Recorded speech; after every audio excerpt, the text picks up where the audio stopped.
All right, Odd, take your time.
Hello, Odd. How do you go? How's it going? Not bad, mate. Yourself? I can't complain. Oh, fair enough. Fair enough. Oh, how was your Thanksgiving? Not bad. I mainly got into a conversation with my uncle for like freaking 10 hours. It was crazy. I was supposed to go like shooting shit, but it ended up all falling apart because sometimes when I get into like a deep conversation, it's very rare because most people just, no offense to them, but most people just deal in like small talk, what I call it. So my uncle is very similar to me in many ways, and he just got to talking about all sorts of shit, and like time just flew by, and I didn't eat anything, and I offended some people because I'm vegan. Uh, that was kind of expected, but yeah, it was overall pretty good. Do you Brilliant, celebrate? brilliant. No, no, no, Okay. no, no, no. Is that This is is it like a? a. Sorry. You're good. Is it United States only? I don't know. I think so. Isn't it to do with you nicking the land from the Indians or something? I have no idea. Well, they don't I'm spin it. Australian. They don't spin it that way. It's supposed to be about coming together and being thankful, and that we kind of broke bread with the Native Americans, although it's kind of fucked up in reality. well, we Yeah, we fair don't enough. we don't go into the details and shit. They don't really teach the actual history.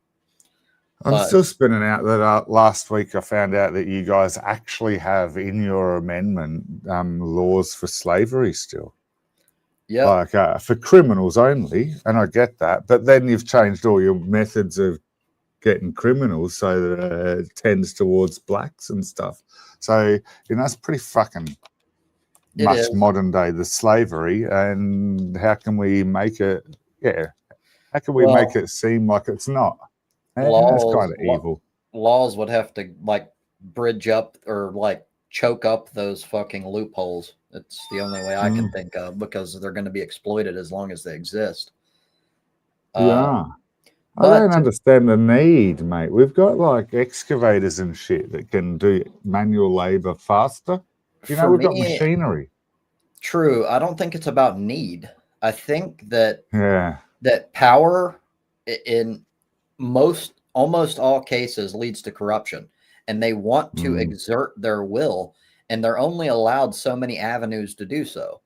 And I think that Mm. they're going to find anything they can. I also don't think I'm very outspoken about how much I'm not a fan of, especially our current system, but I don't think that we hold a monopoly on this. In fact, it's relatively common around the world to do this sort of manual labor. Well, they won't call it slavery, but that's essentially what it is for criminals. Mm. Oh, Insane no, no, amount no. of. The 13th Amendment, they do actually call it slavery. Oh, I That's know, I what know. blows me away. That Yeah. that's true, Sorry to but button like there. It's fine, and that's a valid point. But what I I'm mean is, having this argument with Austin. I did mention it last week too, but yeah, and I haven't heard it all week, so sorry for bringing it up again. But like I say, it's one of the things that really got to me recently. Like, wow, it's actually written. You right. know? That's true. That's worth noting. But it's essentially the same thing, like as like most of the world. The difference is, I mean, I don't see it as a good thing, but we pretty much explicitly state in the amendment that Ooh, we're doing it. yeah. Most, I haven't not looked into my own politics here. Good point. It yeah, probably has. We do have probably a version of that. You know, most likely, apparently we have a lot of racism still, but I just don't see it where I live. But I'm in a capital city which was originally run by whites. You know, right, we've got immigration and all that. You know, I can't live my life only seeing whites these days, but they were dominant for a lot of the time. So yeah, there's no racism here. I'm just saying, fuck it. Australia was conquered by English, so there's lots of whites here. But right. now, because of immigration and stuff like that, and us trying to be multicultural and stuff, it's definitely changing. So yeah.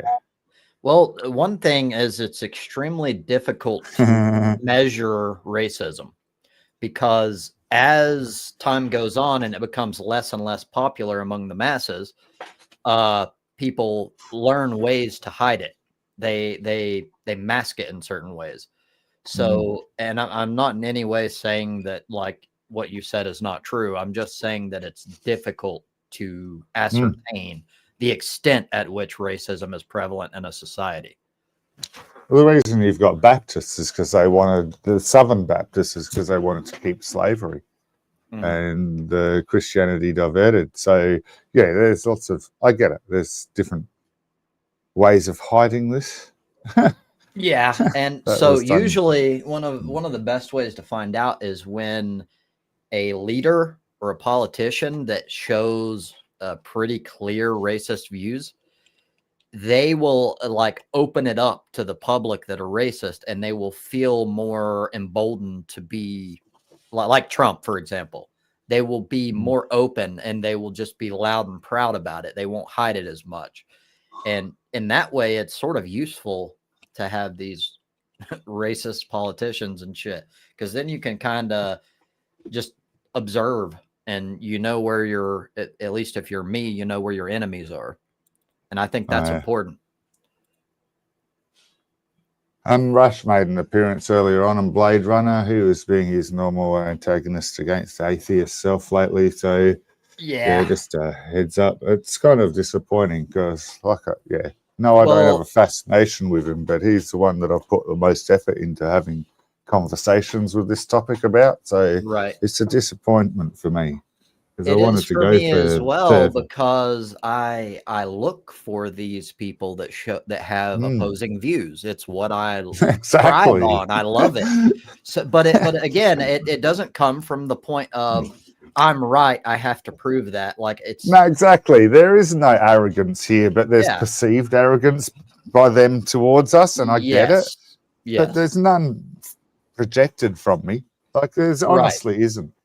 Well, like I'm just here showing my evidences, and now I'm asking for your evidence, guys. And that's about it. And I get it. They don't have evidence. Fuck them. You know. In my experience, that is the key. Is when you're just being honest and like, hey, here's my evidence. This is why I believe what I believe. Where is yours?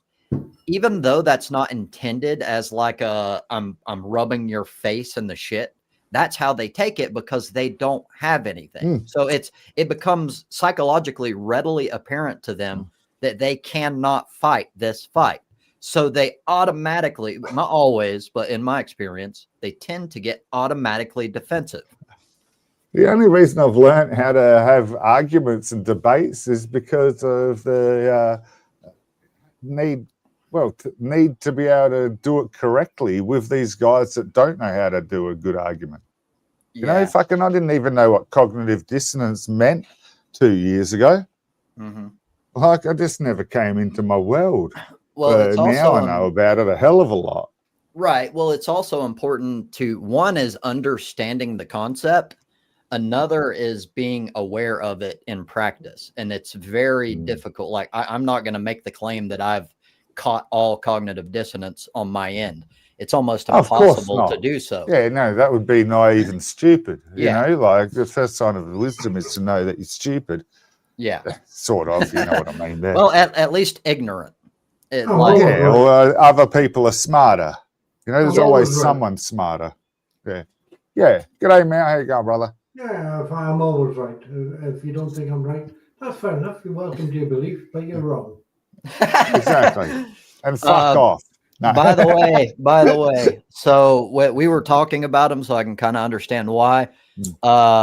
Rash is currently in the waiting. I'm not letting him up. So after the Discord thing, which he elected to leave, after I'd given several chances, I'm just kind of being honest about my view here, and anyone here can feel free to disagree with me if you want. But I've numerous times in the past got to a point where like this is like an exercise in futility. I can't have a legitimate civil conversation with this man, and I've reached that numerous times. And after this time, I'm basically like, the only way he's coming back is one, enough time has went by that I feel that he's over his emotional break, whatever caused this in the first place.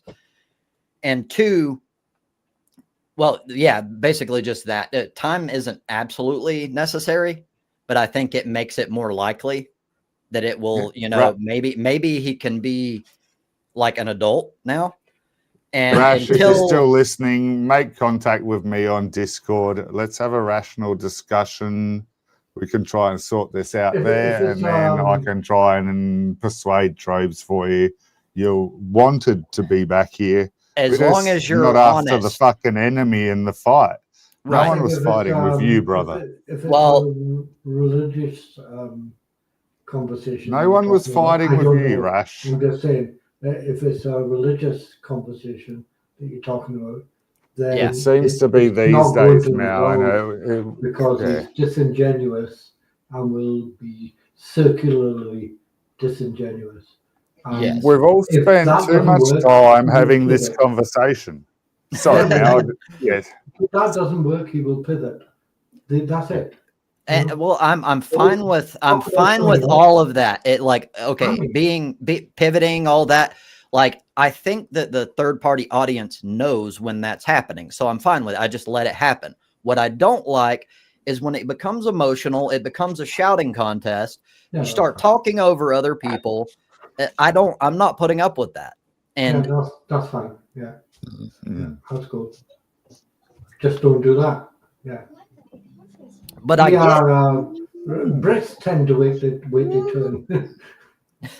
Yeah. And then we get sarcasm.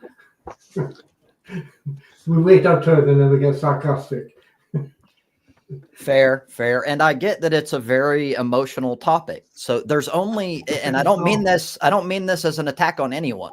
There's only a handful of people, in my opinion, that are theists that can do the work of a logical debate on the topic without getting emotional in the process. It's not easy. I understand that. And I'm not even a priest and he can't. Right.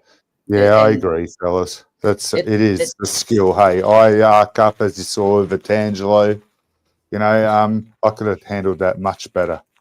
Right. You know, I totally get it. But that's a learning experience, and hopefully it won't happen again.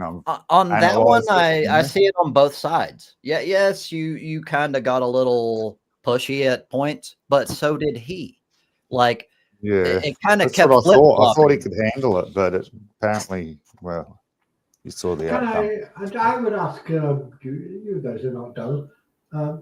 If that kind of conversation gets emotional, is it a bit like politics? Because that always gets emotional.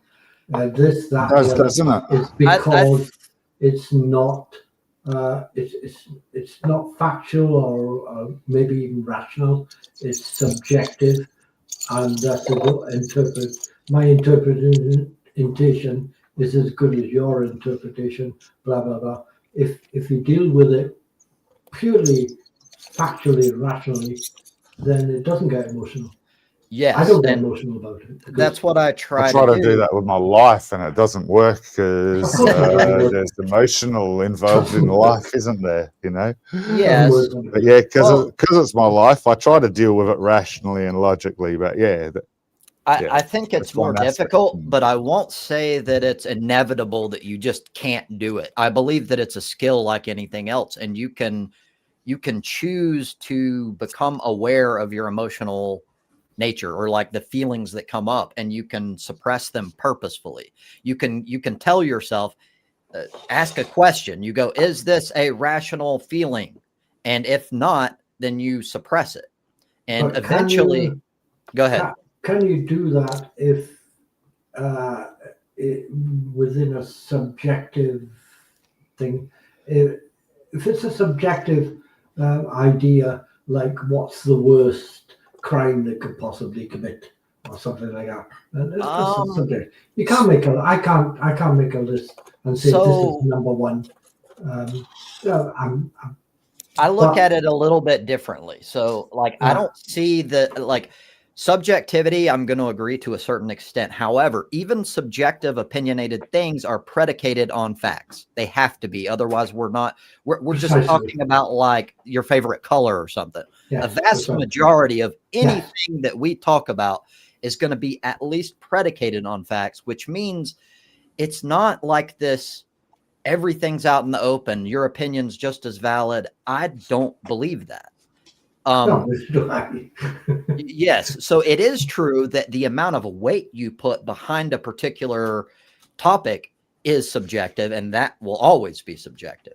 However, when we can at least come to an agreement on, hey, this thing like killing people for no good reason is wrong, then once we've established that, then we can measure things.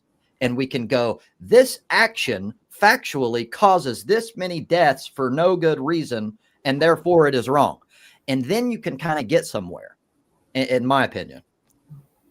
I see what you mean. Yeah, I can get that. Like a more than 50% blah blah blah could be a detraction from killing somebody than 49% of not killing them. Right. Yeah. Okay. So I have a video on the economics of the value of life. If you go to my channel, I can find out the name of it if you want. But I watched that actually. I do not agree with it though. That's an economist. It's about an economist working I know out values, that's statistical. That is why I disagree with it, because I do not agree with framing the value of life in the context of the economy, because to me that is wrong on its head. Yeah, it's automatically wrong. Matter. Okay, that wasn't the point. Was that it had to happen. The government has to do that to calculate and to predict values of things. So it has to calculate what a value of life is, regardless of opinion, whether it's right or wrong or correct or not correct. It's right. Correct, and that's good enough for statistics. My question is for Trobs in this case. Given that reply that you just gave, is your utility argument still valid? So anything that goes into morality is going to be incredibly complicated, and it's going to kind of box me into a corner to a certain extent. There's no way out of that. So, but I heard arguments for objective, objective morality this week, and it's from allegedly Ian. If you know of him, I know Mao does, and he's it's really good, but it totally opposes my view of morality. Right, but he does a really good argument for it as objective. It figures down to logical truths. No, I can't remember. I'll come back to you. I'll give you his argument. His agency. Okay. Agency argument. But to finish answering the question as best as I can, it's okay. Yeah, it's a perfectly valid point to bring in. So utilitarianism isn't, and it never has been for me. It's my number one by far, but it's not all of my morality. So it doesn't, in my opinion, my views on this doesn't necessarily exclude that.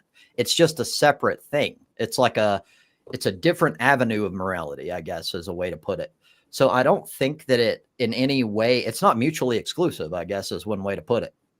Like, you can have various types of morality, and you can, like, although to a large extent, almost all of my morality in some way, shape, or form is going to tie back to utilitarianism in some way. Because I think most of them are measurable. That doesn't mean that they're not subjective on some level. They are. Like my view of the importance of animals is extremely subjective. Now, the level of subjectivity is where things get complicated. Like, because things aren't just subjective or objective. There's a whole fucking shit ton of gray in there, in my view. So getting to, like, how to even get to the root of that, it's hard. Like, so is it wrong to harm sentient creatures when you have no morally justifiable reason for doing so? Like, you don't get anything out of it that has moral significance. Unless you make the morality up, yeah. Right. Of course it's wrong. Okay, so once we get there, then we can continue and further and further and further. And I'm not looking to do that now because I'm not trying to be that asshole vegan dude. But I'm just trying to answer your question. I don't know if I did or not. If I didn't, then try to be a little more detailed, I guess. Yes. Do you eat haggis?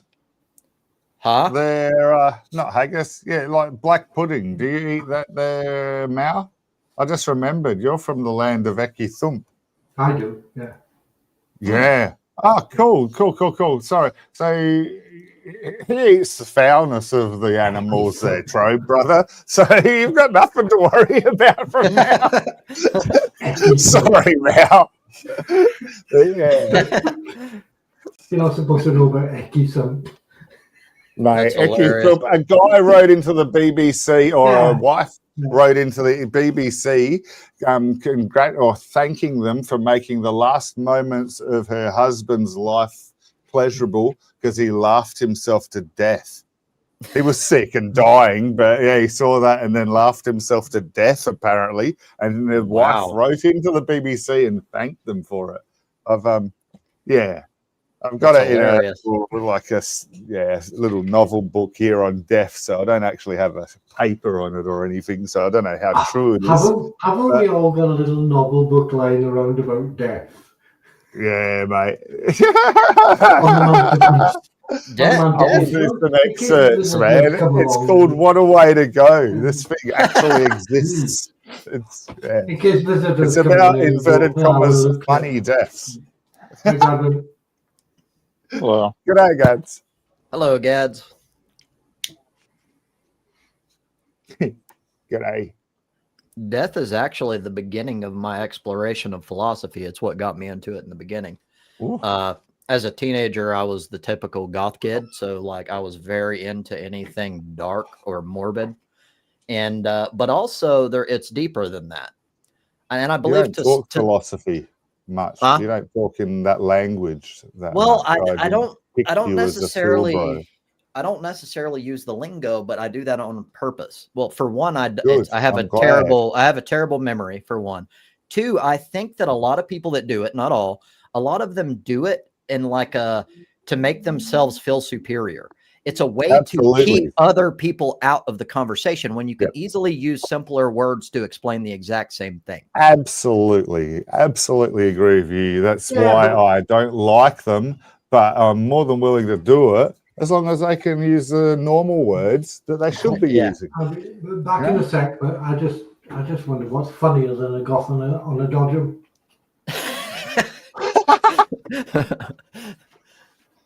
Yeah, but philosophy, like I don't look at things like you need to be a traditional philosopher. Philosophy, to me, like every human being on this planet to some level is a philosopher. What this crap like nominalism and Platonism and all this shit? What the fuck do these words mean, man? Just tell me what the fuck you're talking about. Well, as we Platonism go. would refer to Plato. Plato Yes. was Yeah. So they have a reason for existing. I won't knock that. But what I'm saying is some people, like the word itself, I don't have a problem with. That just requires me to delve into it. And their philosophy is so huge, it takes a lot of effort. But it just like, means like deep thinking. yes, basically. But you and I and like all four of us, sorry now, we've been doing that for weeks, and I don't do philosophy. Yeah. I do deep thinking, I do concise thinking, I do critical thinking. I'm a fucking iconoclast for sure, but I don't do philosophy because I'll just put it into normal words every time. Well, you do philosophy. You just don't do this arrogant version of philosophy. Well, I consider philosophy the embryo of modern science. To some extent. It's required, and it's not 100%. It comes from like 500 BC. It's not modern. Well, no. It's exactly. It's what modern science has turned into. Like the scientific method has evolved, and like it came from a philosophical science, so to speak. You know what I mean? It's an evolution of science, and then it's based off of Greek and side of it is earlier. It's like a lot of our things are pretty much paired off of Roman history. Like our courts here in America still use Latin whenever you like brought in the court and something like the I can't think of the Latin, but they just spout a bunch of Latin words. It all goes back to them. But like at its core, I think philosophy, the reason why it has pull and in my opinion still has relevance and will always have relevance is it's essentially everyone to some extent gets into existentialism to some point in their lives, and that is essentially what gives life. Existentialism is simply. Oftentimes it's used in a negative context, and it refers to the struggle for meaning. Like, why am I here? And that's like one of the most fundamental questions for any human being, in my opinion. I like that meaning, struggle for meaning. That's I don't know how like an existential crisis, but that's a good way of putting it. Going through hardships. I've used it in words. I can use it in language, Gad. So I'm not like stupid. I just couldn't put it in a dictionary definition kind of statement. So that's why I asked. It's all when you're struggling. Yes, and it usually goes back to what I said. It's like meaning. It's like, why am I here? What's the purpose of all this? And for me personally, it always goes back to Camus, who I think was a genius. A lot of people call him a nihilist, but I don't agree. I think he's an existentialist, and he said some dark shit, but he said it because I think it's true. He like the absurdity of man.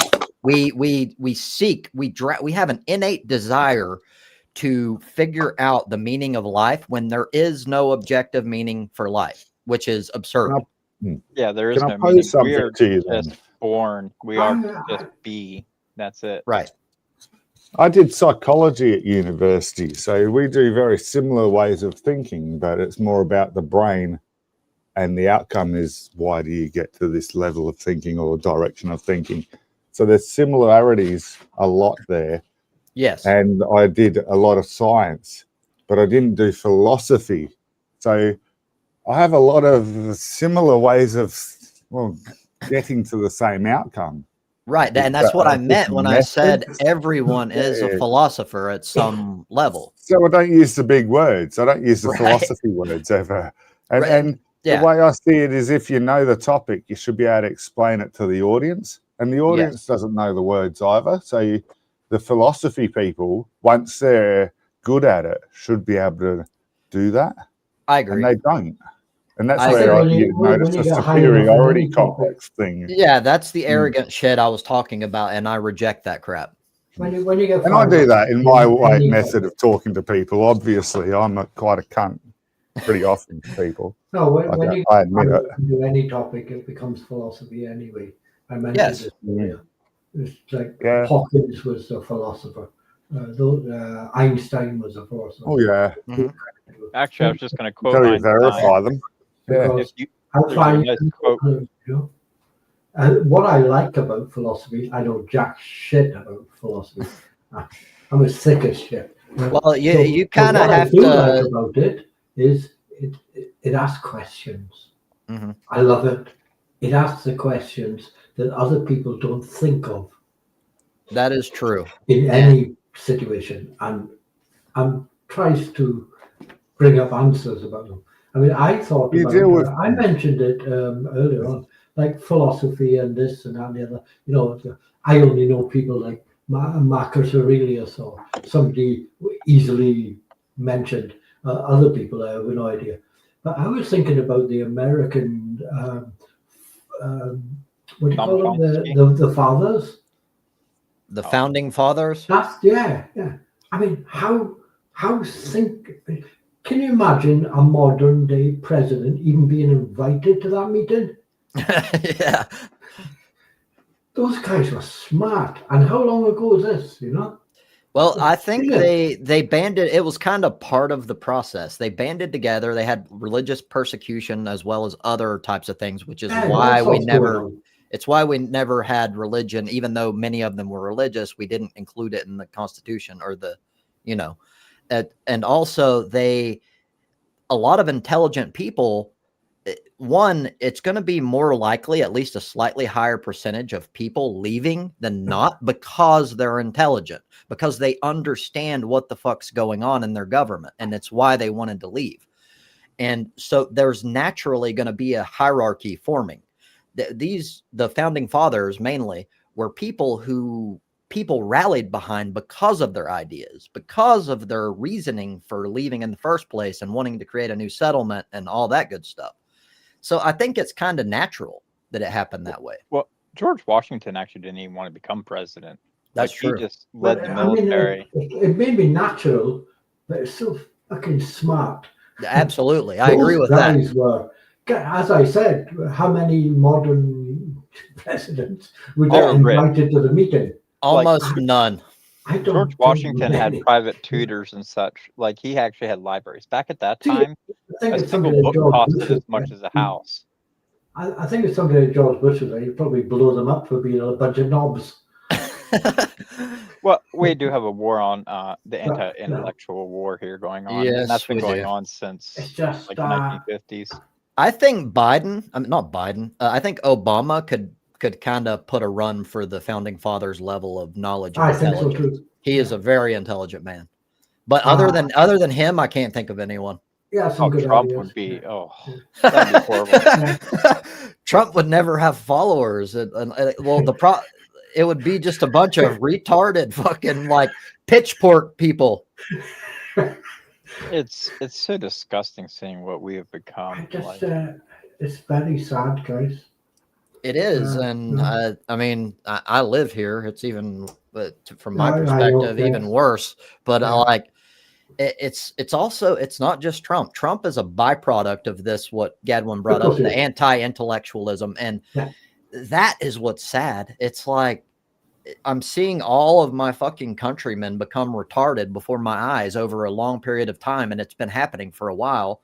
And I see not a lot of hope, honestly. And I don't think that's just pure pessimism. I think that's reality. Like, I'm not saying there's nothing we can do, but there's most of these things that I can think of, we've tried, and it's not working. Yes, I've heard people talk about revolution, and but I don't know.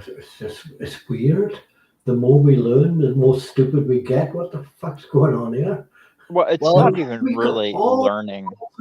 This is the most advanced thing you could ever say. We will never get more advanced in it. We'll go downhill. The only thing we've got is AI, which will mimic us and take over and do what we're supposed to do because we're getting more stupid by the day.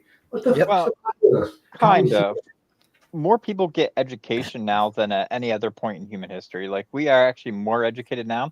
It's just stupid people have the internet, which that gives them a megaphone, and then they shout that stupidity out. And Oh, I agree with that. It's more apparent now than before. That Like, is true. YouTube psychologists. And fucking hell, man. so it is true that, like, yes, it's sad, but you're automatically, just like with like the BLM coverage and shit, it's loud, it's extreme, so it gets more coverage, and it makes people psychologically get the impression that this is the norm when that was not the norm. You should see the size of my textbook for psychology sometime when I set up the camera better, brother. It's a beast of a book, man. That's just Psychology 101. That's my favorite topic of all. I have like 5 or 6 books that I like. I'm like the only kid that stole textbooks. I stole like all of my man from I think you probably like that. Yeah, taught me that I'd have to refresh, but for fuck's sake, it's an awesome topic. I love it. Obviously. A lot of YouTube fucking psychologists, though, you know, I got to compete with these days, you know. My question is, for that particular situation, if we've got all this stuff going on that we can learn, and people are allowed to be more educated, we've got more knowledge, we've got this blah, blah, blah, blah, blah, blah, blah, blah. Why are we going backwards? What the fuck's going on? I don't see it. People are educated. Surely listening to people who are talking bullshit, we call it bullshit. I agree that's what's happening. Like what I said is also true, that I think that it's being magnified by social media and shit, and that it's not as bad as it seems, but it's still bad. But I want to say it from my perspective, it's not a new thing. This is like, think of it like the Overton window, like in politics, where it shifts left, then it shifts right. I see that as the exact same thing with anti-intellectualism. Okay. Throughout time, we have went through various periods of that, and it becomes popular. Yeah.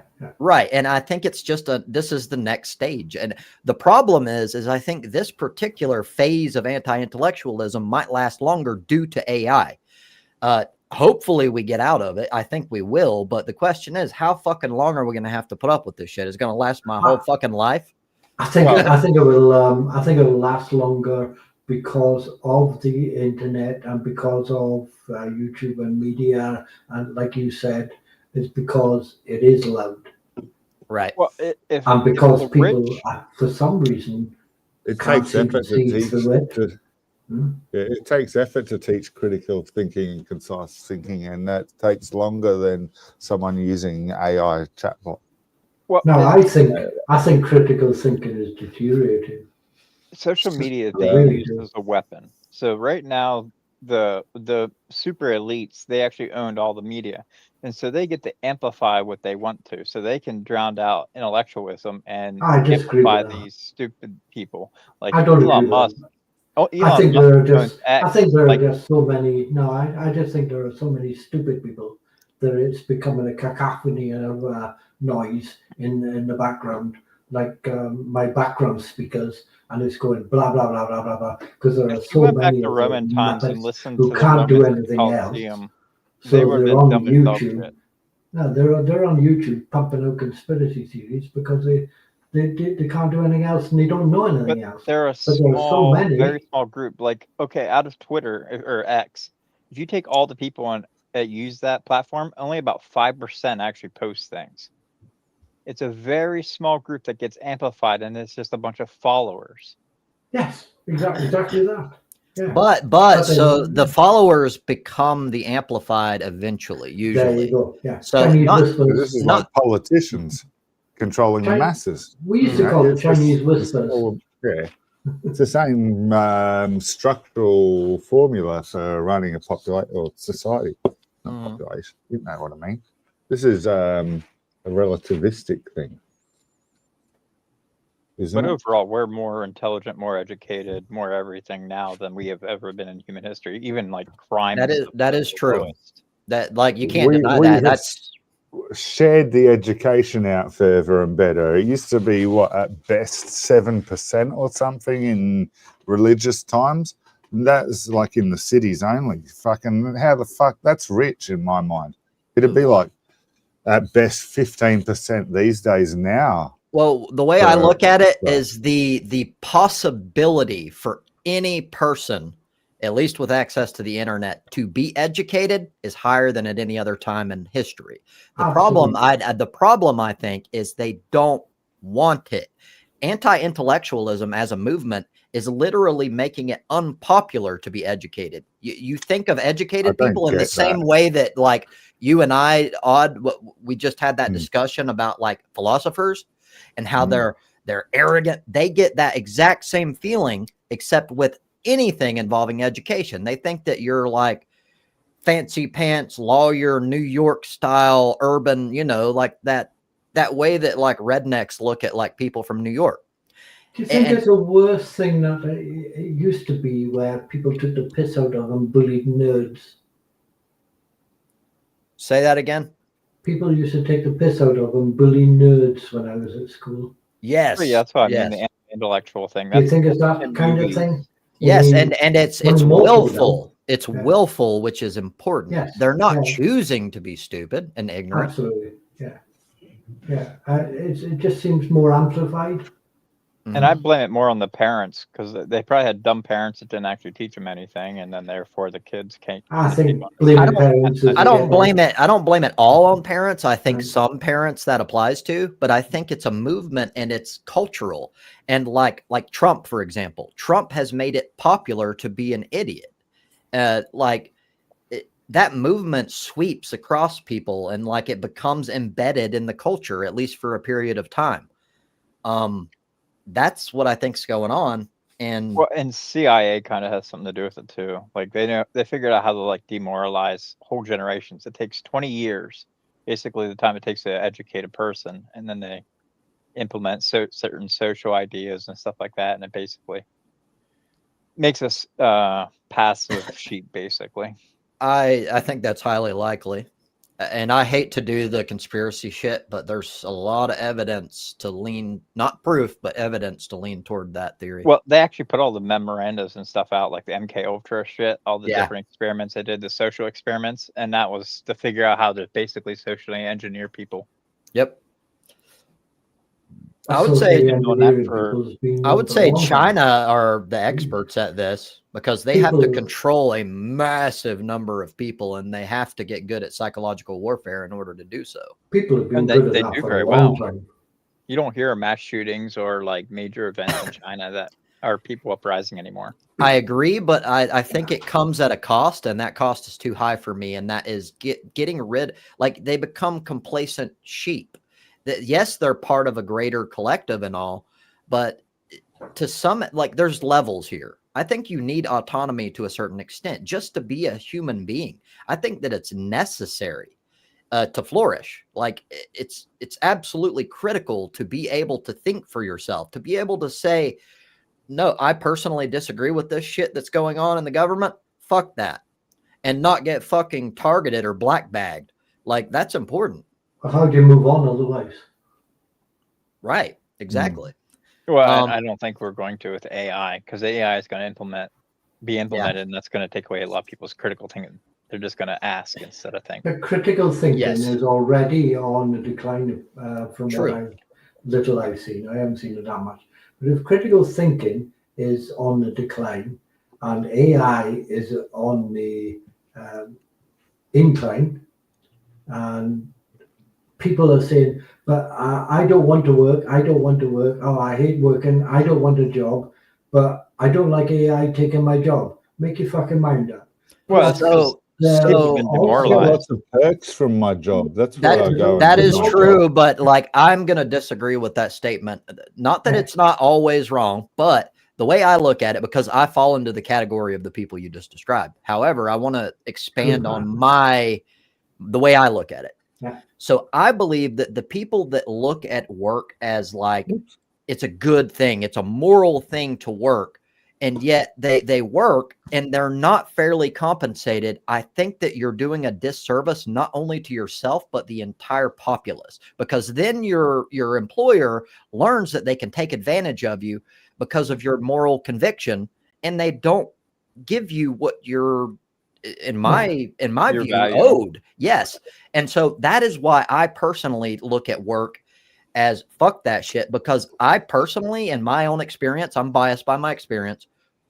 I've never worked for an employer that I believe paid me and I don't think it's inflated. I don't think it's like, I think I'm the greatest person in the world. It's just what I give them in terms of like gross profit is way more than they pay me. And I think that it's a mistake to go, fuck yeah, I'm going to kill it like I used to when I was like a teenager. And we actually think about that, like the grander scale, where a lot of people are not big thinkers. Like they're about their simple needs, food, their little bit of wants, and that's it. Like, yes, have not a job, everybody's a deep bring thinker. the family up, pay the mortgage, blah, blah, blah. Yeah. If that's the case, I can't see how you get past your argument. So for me, I think regulation, I think, is the necessity. Like, one, we have to get money out of politics, because that's the key to everything, in my opinion. And we have to put regulations on fucking employers and make it to where they are forced to pay people what they should be paid. Socialism. Yes, socialism. You got the right wingers already pissing their pants now. Well, actually, we're moving that way. You're in the wealthiest country, and you just can't freaking do the basic socialism stuff. Because we're capitalists. You know, like, it's about capitalism. I get why it's happening. This freaking rude. You know, like you got.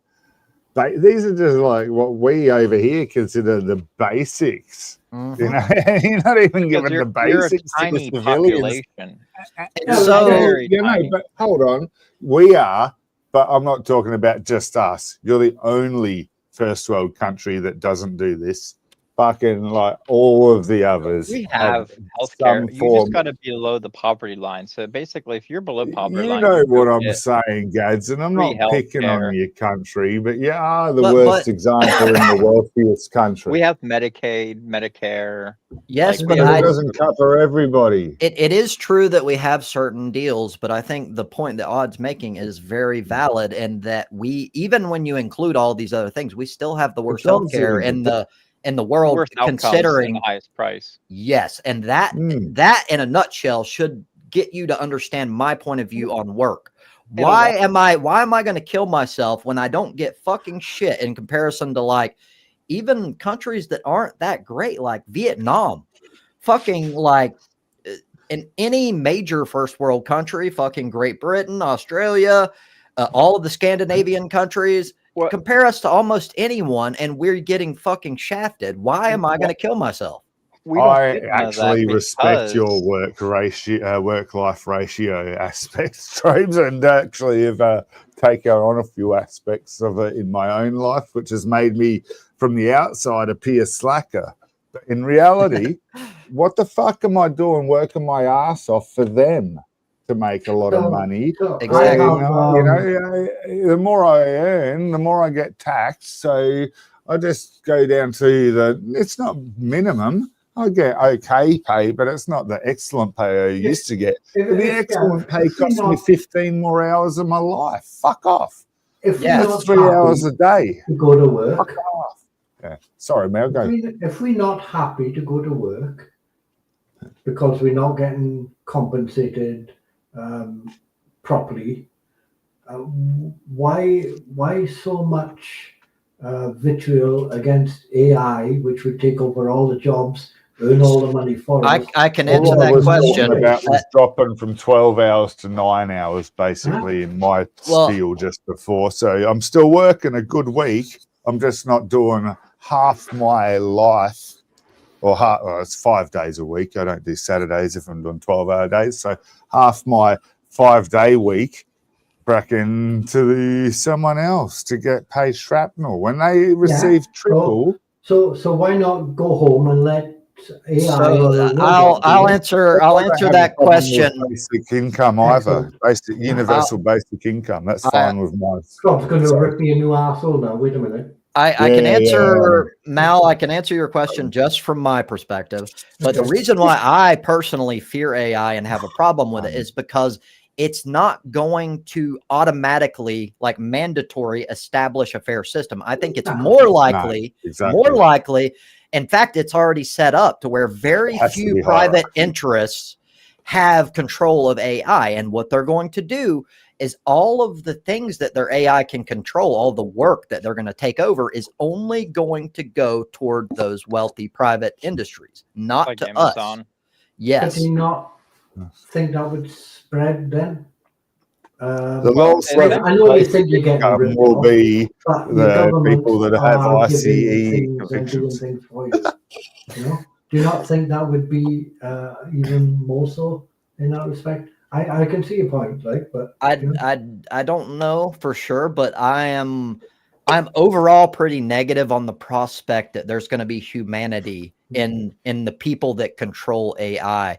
And I don't companies, yeah. Yeah, and I don't think the government in its current form is going to fight against them because of money and politics. The very companies that own all of AI and its stake and all that, they control the government, not the other way around. And that's a problem. And I don't see, like, it sounds pessimistic, but I'm just being realistic in my view. It's not, they're not going to give a fuck about the everyman. Well, it's once it cuts into their profits. So once their quarterly profits aren't rising because people don't have purchasing power anymore. So you're going to remove so many people from the workforce, which then they're not getting paid, which then they're not buying things. And then you're going to start seeing quarterly profits drop. And then that's going to make them change, probably implement UBI or something like that, because that's possible. Needs people buying shit or it collapses. That is true, unless they find a way to circumvent supply and demand where they don't need people's purchasing power anymore, which is kind of what Elon Musk has been doing. He doesn't have to have a brand that's popular because he gets his money directly from the government through subsidies, most of it. SpaceX. But like Tesla, I don't get Tesla because his sales are way down. Like people are boycotting Teslas around the world, but yet now they're expected to give him like $1 trillion pay package. It's very dumb. It's a temporary thing. It's like a knee-jerk reaction kind of thing. Everybody hates Musk. You've got to hate him, and that falls into Trobbs's earlier point about anti-science and anti-intellectualism. Fair enough. Agree. You've got to be against it. I agree. And I agree. I agree with the view that Musk's pay package is a temporary knee-jerk thing because they want to rein him in and give him incentive to provide what they want for Tesla and other companies. And so he kind of went astray and started doing his own thing for a while. And the shareholders at Tesla was very fucking unhappy about that. Not to mention they tarnished it. He tarnished their reputation. And I think that's what they're doing. They're trying to kind of light a fire under his ass. And it's not even his company. He bought into that. Like, he's just a major shareholder. And a lot of people think he created Tesla. It's not fucking true. Yep, he just SpaceX and the Boring Company and his solar roof. I honestly don't think he has made one contribution. Like everyone, again, the thing we have in the West where we conflate success with intelligence. Like I don't think he has made one contribution to science or engineering or anything of any relevance at all. I saw him. We have to do that as a topic sometime, Trobes. Conflation of whatever you just said, intelligence for fucking intelligence and success, and it's a problem. Wealthy people aren't necessarily intelligent, but fuck, that is the perception by the majority, and that's just wrong. It is. It's not just. It's not intelligent. That's what gets me. It's not just wrong. It tends to be the opposite. Like you don't have to be intelligent in order to purchase experts in a field to make you more money. And that's what all wealthy people do. Have a dad that had a diamond mine in South Africa. No, it was an emerald mine. Yeah, it was. An emerald mine. I was close, though. Come on. I love how you correct me all the time, buddy, but I am pretty damn close too. I think he's very down to earth anyway. I've seen him carry a sink.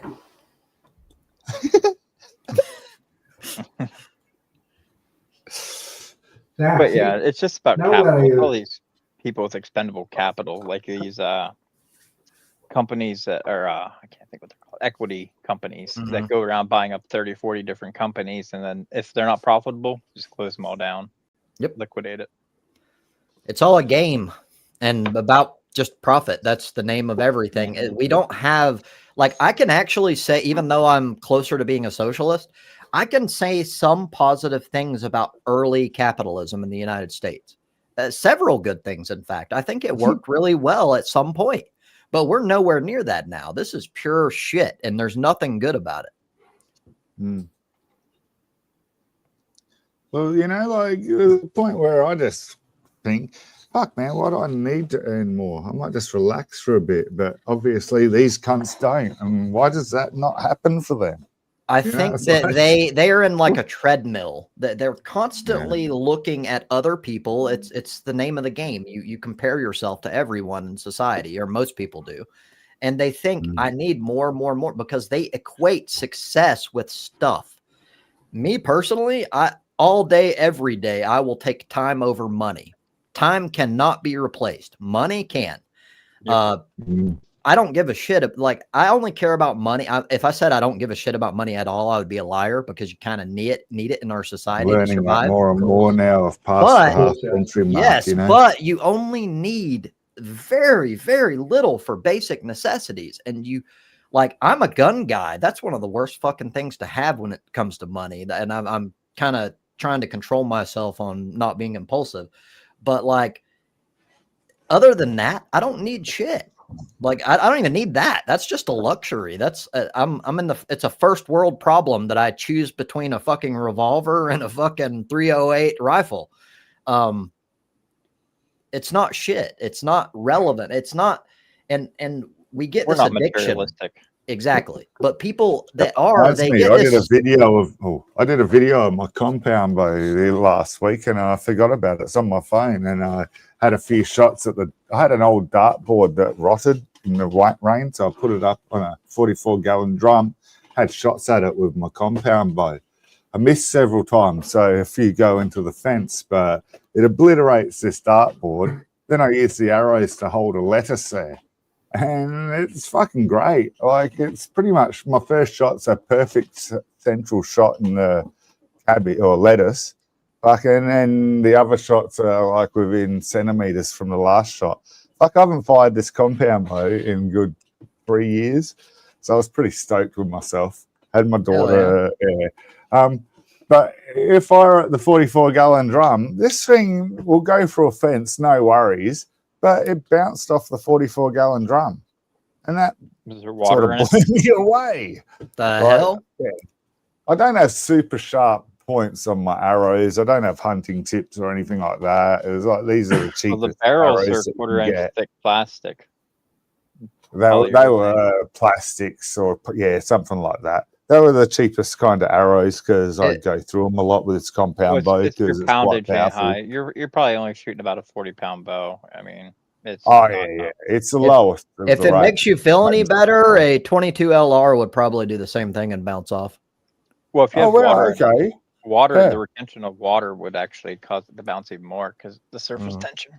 Nice. Mate, until I hit this 44-gallon drum, I thought this sucker was insanely powerful, because it will go through one fence and then embed firmly into the other fence on the other side of the next property, kind of thing. It's like easily going through the first fence kind of thing. It's probably like not even half inch thick board. I think my fuck off. My brother's bow that I used to use was about 38. English archers in medieval days used to put 150 pound. 200 pound was. I was trying to let my 9-year-old daughter have a shot. She couldn't do the compound bow, and she couldn't do the standard little school style bow either. These guys could load and fire 18 arrows a minute and hit the target. That's every crazy. They were one every 3 seconds.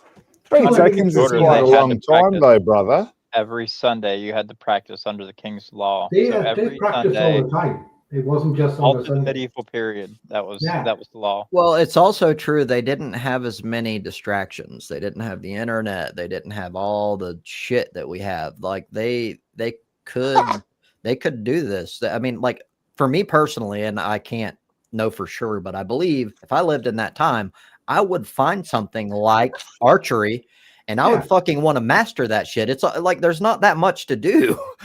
Yeah. My nightbot come up on your chat, brother. Sorry about that.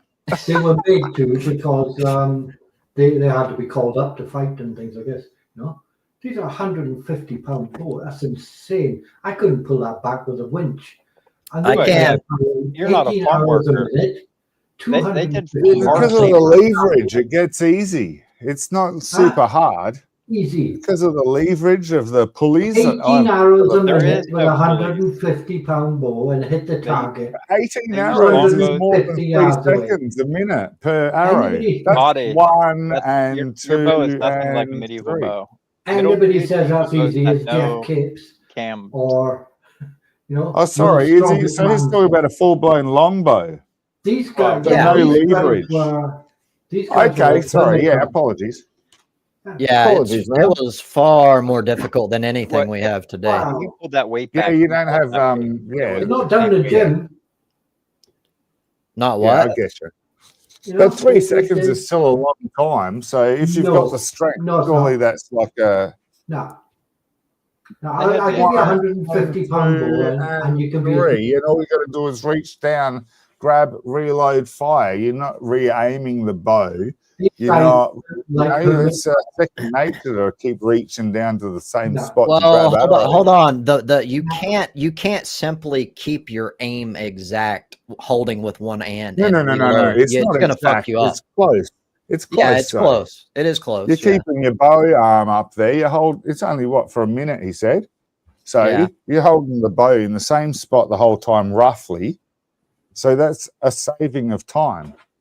Now do that all day long while you're in battle. I do that 18 times all day. You're doing it for 1 minute. Yeah, so for me, it's not a question of skill exactly. I mean, I'm sure there's skill involved, but it's more about endurance and strength. Because, like, I've tried to pull back a 50-pound bow and I couldn't.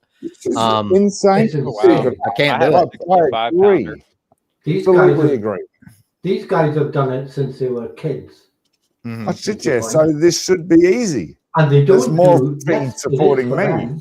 To kill a deer with a bow. Now we're saying that you can do this 18 times a minute. Well, I could do that 18 times a minute. Yeah, try that for 15 minutes.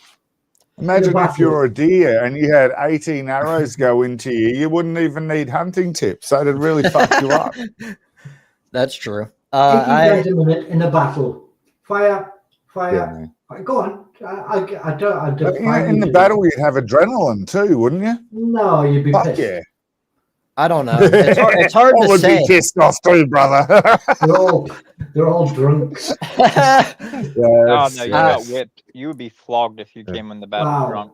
They were built like hermit crabs. They dug their bones up and they're like hermit crabs. But they were prepped for it, right? Yeah, that's what I mean. You know, like, this isn't outlandish to think that they could pull off a fair few rounds of 18 arrows a minute. Fuck, I don't care if they get slack, mate, and do 16. Right. So you got one guy. My soldiers are allowed to do 16. Yeah. So you've got one guy doing that. This is where the English archers were winning wars, because you got a guy doing that 18 times a minute, 200 plus yards, and hitting the target every time. Well, that's now you've got 5,000 archers. The longbow is easy to pull back. It didn't have the weight put onto it. So when you had that long of a string, it was easy to pull back. So they could pull that back. Yeah, that's why it was a 100-pound pull. 150 pounds. Now, if you go to like... What does it go with crossbow? How often are they per minute? Sorry. If you pull up, now you fire 18 of those arrows at a time, and they're all hitting the target, and now you've got yourself 3,000 archers. Yeah. That scares me, seeing volleys in movies. Hey, volleys of arrows. How scary would that be? What the fuck are you going to do? It would have been a few hundred archers. There wouldn't have been thousands. Like, medieval battles are very small, especially the pitch battles. There's only a couple thousand on each side. It's a blitzkrieg. So what you do is you fight in the shade. Okay, Spartan. Spartan. No, he's right. You got a fucking canopy for coverage. Yeah. So it's not like they're fighting under pergolas or in underground car parks with longbows. That's why they had the testudo, like the Roman shield, where they would all basically it's a tortoise. They called it. That's what testudo means, where they'd all put their shields above and in front and everything. Oh And yeah, then, like a Yeah. tortoise kind of. Yep, yeah. yep. I would like to go back in time, like via like Army of Darkness, and like have a fucking modern scar or some shit, and go up against fucking Roman soldiers. When you said Army of Darkness, I thought that you were talking about Evil Dead then. that And then you were talking Roman. I may have gotten it wrong. it's Evil Dead, Army of Darkness. Oh, okay, okay. Yeah. It's the third That's film. fucking awesome. That's actually my favorite film. I think Bruce he has a Banner. shotgun. Doesn't he have a shotgun? Yeah, and then the chainsaw. My boom stick. Well, he had to cut his hand off in the first one. He went to a cabin and opened the Necronomicon, which then possessed his hand, so he cut his hand off. And then the second one, he goes back to the cabin, and then he got sucked into a black hole at the end of the second one, and then that's where he falls into the third one in Army of Darkness. Have you seen? Do you remember the Achilles tendon bit with the pencil? I don't. Then I know you don't. Gads, you know the movies very well, obviously. Do you recall the second version of number 2? And the lady in the cellar sneaks a hand out of the cellar door and like stabs Ash and Achilles tendon with a pencil. It's freaking brutal. It's really graphic, man. Whenever you said Achilles tendon, the only movie I can think about is Hostel. She sits there churning it in the wound. And it's fucking graphic, dude. I vaguely remember. I've only ever seen it like once, a long time ago. He did a TV series as well. And then there was a recent Evil Dead, and it wasn't a comedy horror. It was just a horror. So I go to the cinema to see this, expecting a comedy horror, and it's full-blown horror. And it's like, oh, fuck, okay. I might watch it. Because I'm like allergic to comedy, and to me it ruins immersion. Like I want it to be realistic. So comedy. This is done by Sam Raimi, who did the Spider-Man movies, the new Spider-Man. You know, he's a good producer, dude. Like I just like a comedy to be funny now and again. Yeah, well, I'm fine with comedy if it's the entire purpose. I don't like mixing serious for example, I use Dragon Ball if you're familiar with it. I love that it's like the alien shit. Fine with it, fine. But I want it to be realistic for the area. Like there's alien Saiyans that come to Earth and all of that, and then you've got an old dude that's eyeballs pop out when he sees a chick. Like it ruins it for me. Like I don't like comic relief in serious shit. I separate. A movie that doesn't really know what it wants to be. Yeah. Most of the stuff. I will watch them. I understand that a lot of people, like I'm strange in this regard. A lot of people don't care. They just take it, it's funny. I just like with video games, with everything, I get immersed and I want to be out. I want to feel like I'm in that world. And anytime I get that like comic shit, it pulls me right back out of it. Yeah, I got no time for comedies. They're just not funny. Most of them, I've said to the missus, are like American comedies anyway, and I don't get the humor. They're like 60. They're like, how old am I? 8? Yeah. Well, that's the audience. They're looking for young teenagers and stuff like that. They're not actually designed for older. That's true. That is true. I like to get shouted at by the missus for analyzing movies anyway.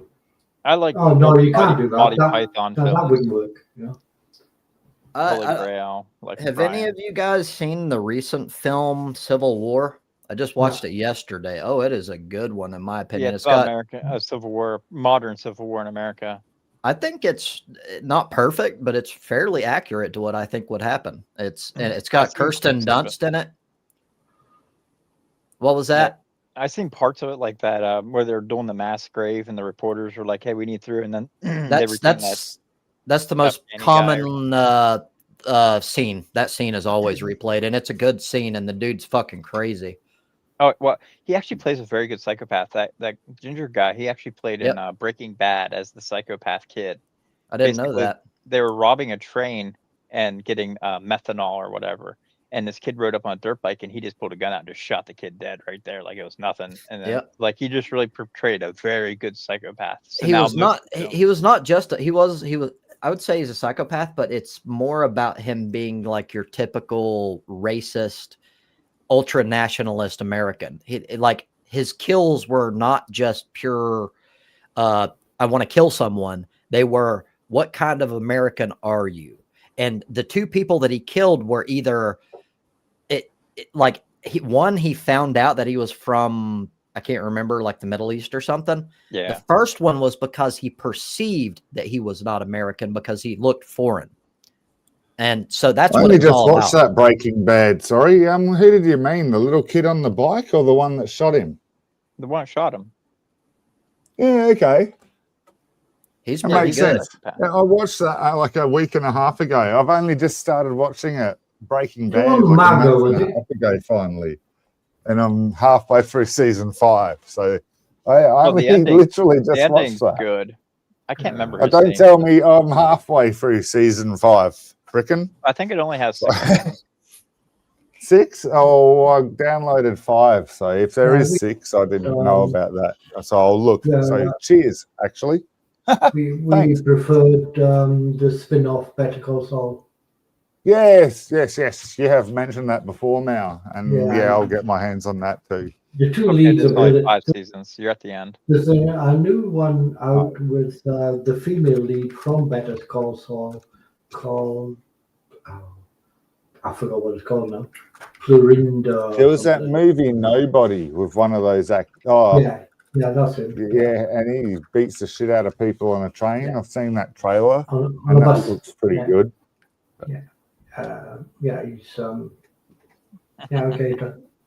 He's he's awesome. The female is Rhea Seabird or something like that she's called. Pluribus.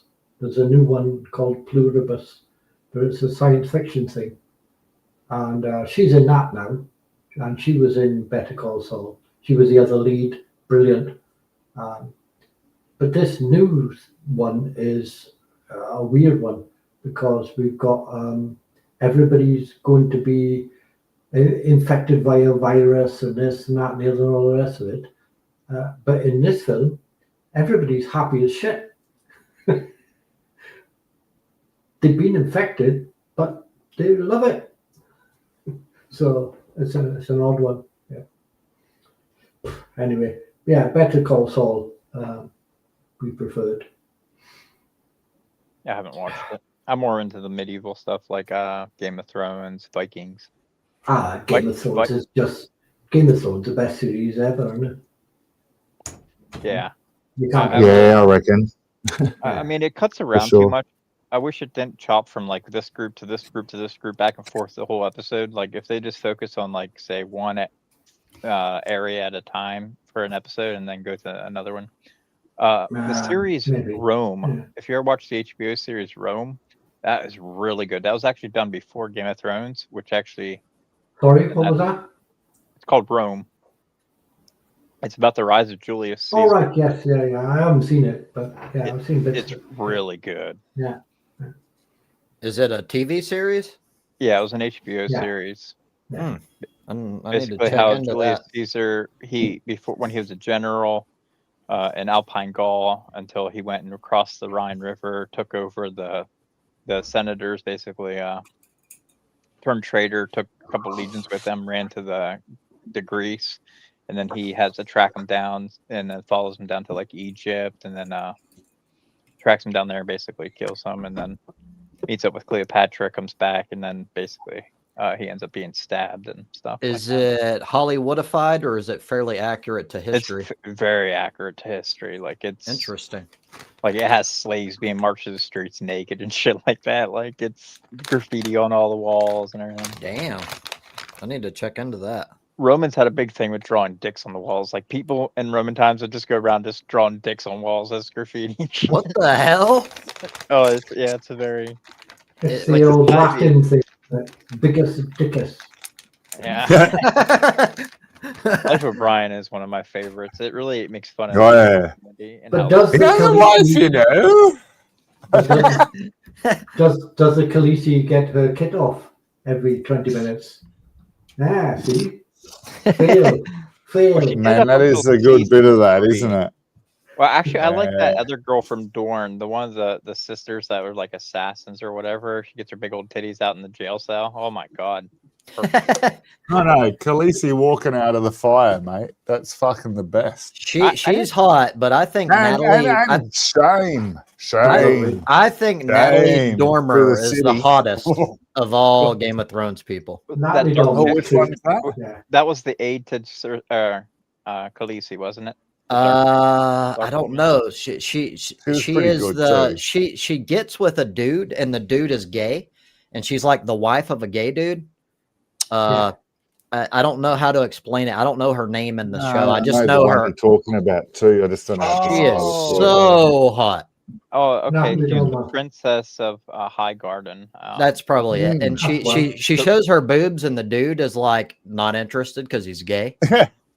And I'm like, killed. Yeah, it would turn me. yeah. Killed. Yeah. It would turn me. I'd be fine. I'd be fine with that. I was gay, but I'm not now. They all have kind of saggy tits. I like those nice. Although, to be fair, I did on a mother as well, but you know, it's not the point. Roz, the whore.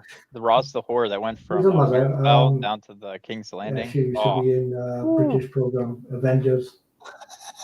Damn, I forgot her name now. She died after the program. Crossbow bolt. Roz. Yeah. Yeah, she was great. She got poisoned, didn't she? I forget. She No, I don't poisoned Roz the died. king. She didn't die. There was another one that got shot with a crossbow bolt by Joffrey. Wasn't that Roz? No, that wasn't her. That was a different one. Oh, okay. I have like no memory, so I only remember boobs. Everything else is like a blur, except for that dude. I can't remember his fucking name. The huge guy that's actually like a world bodybuilder dude in real life. Oh, the mountain. The mountain. Most of his scenes I remember. Gay if you're noticing only boobs. Well, no, I'm highly gay. It's just boobs. Boobs are like aesthetic on. It's not even about sexuality. Like even gay dudes look at boobs, and you have to be like, man, boobs. Listen, even women look at boobs. Yeah. Tell you the truth. Yeah. I like universal awesomeness. Yeah. Apart from the imp, I like the hound. I thought it was fun. It was pretty cool. I've been interested in the whole dichotomy. It's not a perfect dichotomy because it's not black and white, but the boob guys versus the ass guys. And I wonder if the ass guys are the same as me, to where they literally see boobs and it's like their whole brain shuts down and they're like fucking in awe. Like it's like a heavenly fucking light shines more down. Of an American thing, because if you go to Europe, you go to a beach, like girls are just walking around topless everywhere because it's just things change. And that's why I would hate that, because you will get naturally, psychologically, you're going to get accustomed to it, and it's not going to be the greatest thing in the world anymore. No, you become immune. I don't want that. I don't want that. Here it's taboo, which and that causes more problems because then you get all your perverts and your voyeurs and all these other freaks that do all kinds of weird shit because they've been deprived that, and you go to France, it's normal. Yeah. Austin, dude, like I can prove it, man. If you were right here in person, I would suck your dick 100%, no questions asked.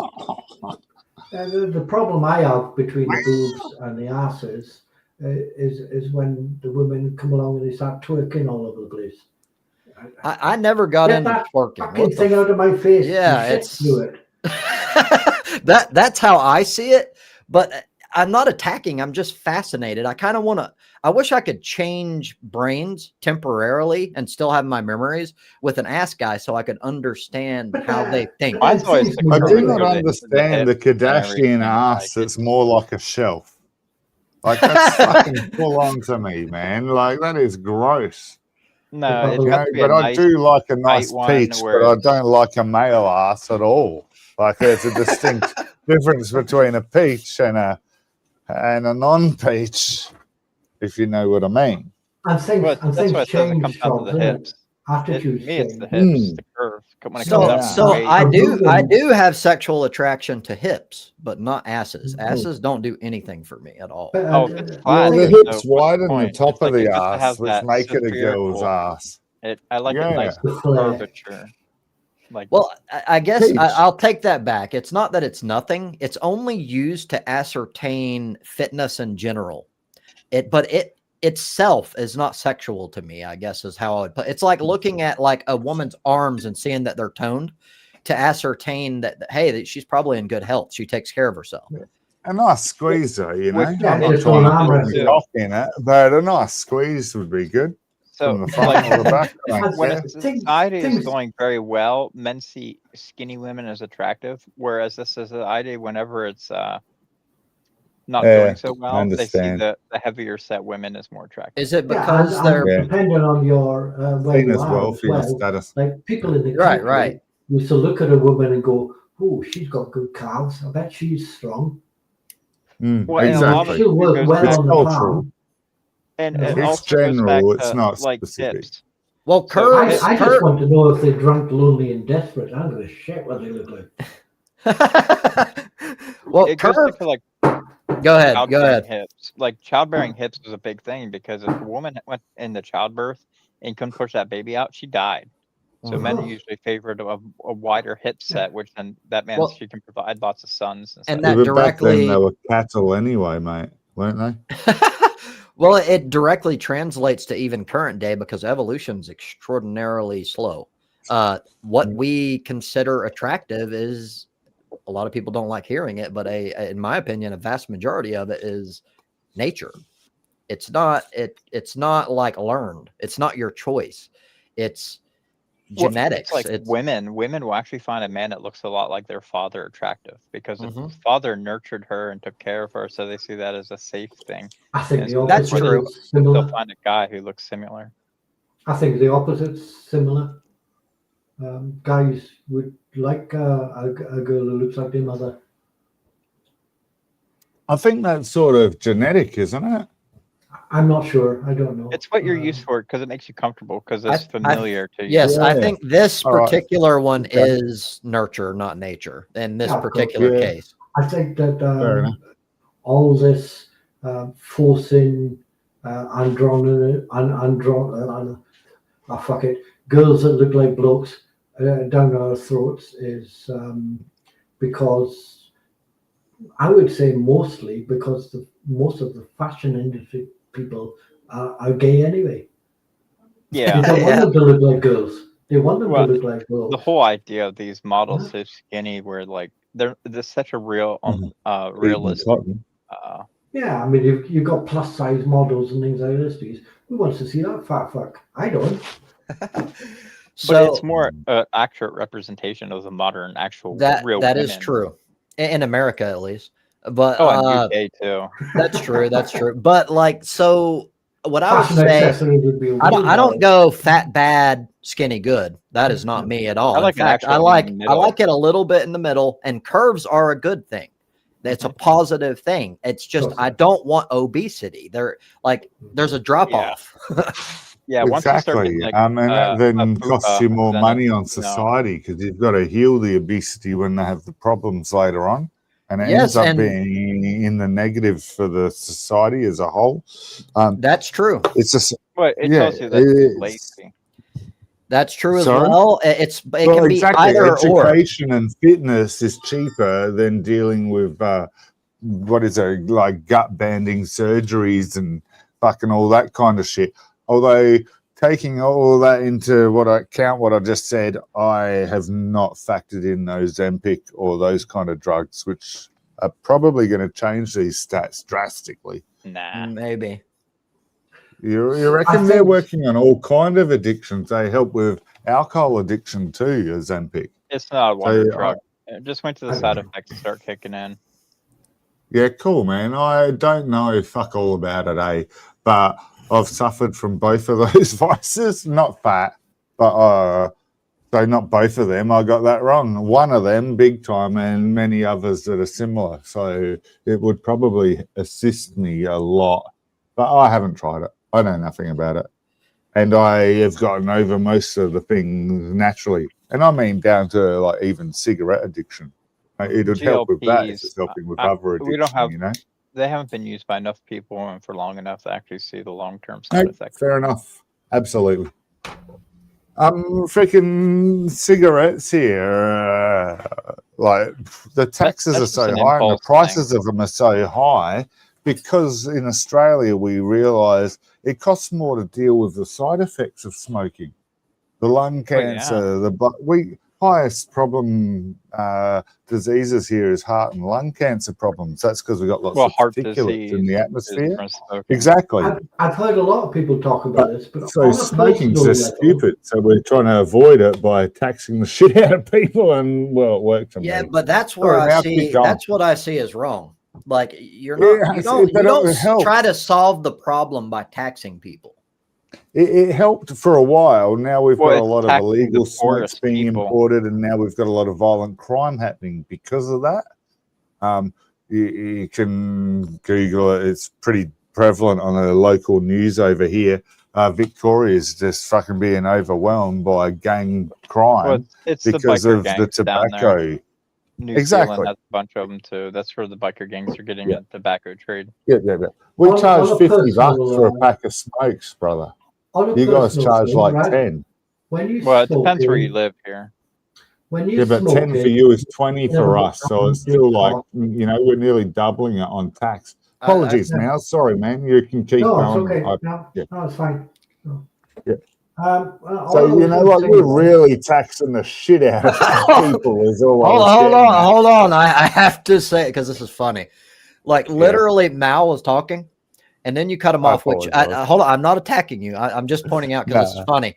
And you're like, oh shit, I'm sorry about that. And then you're like, I apologize, Mal. And he's like, that's okay. And then you cut him off again before he could even talk. And then he said continue or I'll wait or something, didn't he? So yeah, I apologize, Mal, again. The floor is yours. Proceed. I don't mind being fucking irrelevant. It's okay. Oh man, it's annoying. It happens on Andy's chat too. You're slightly quieter. We all do it. Yeah. See, we don't mean to at all. Maximum respect for Mao. No, all I was going to say was, if I can actually remember it right now, was that when you're smoking, right? I can't think of anybody who smoked more than me. And everybody says the same thing. Oh, the cost is prohibitive. The tax is this, the tax is that, and the tax is the other.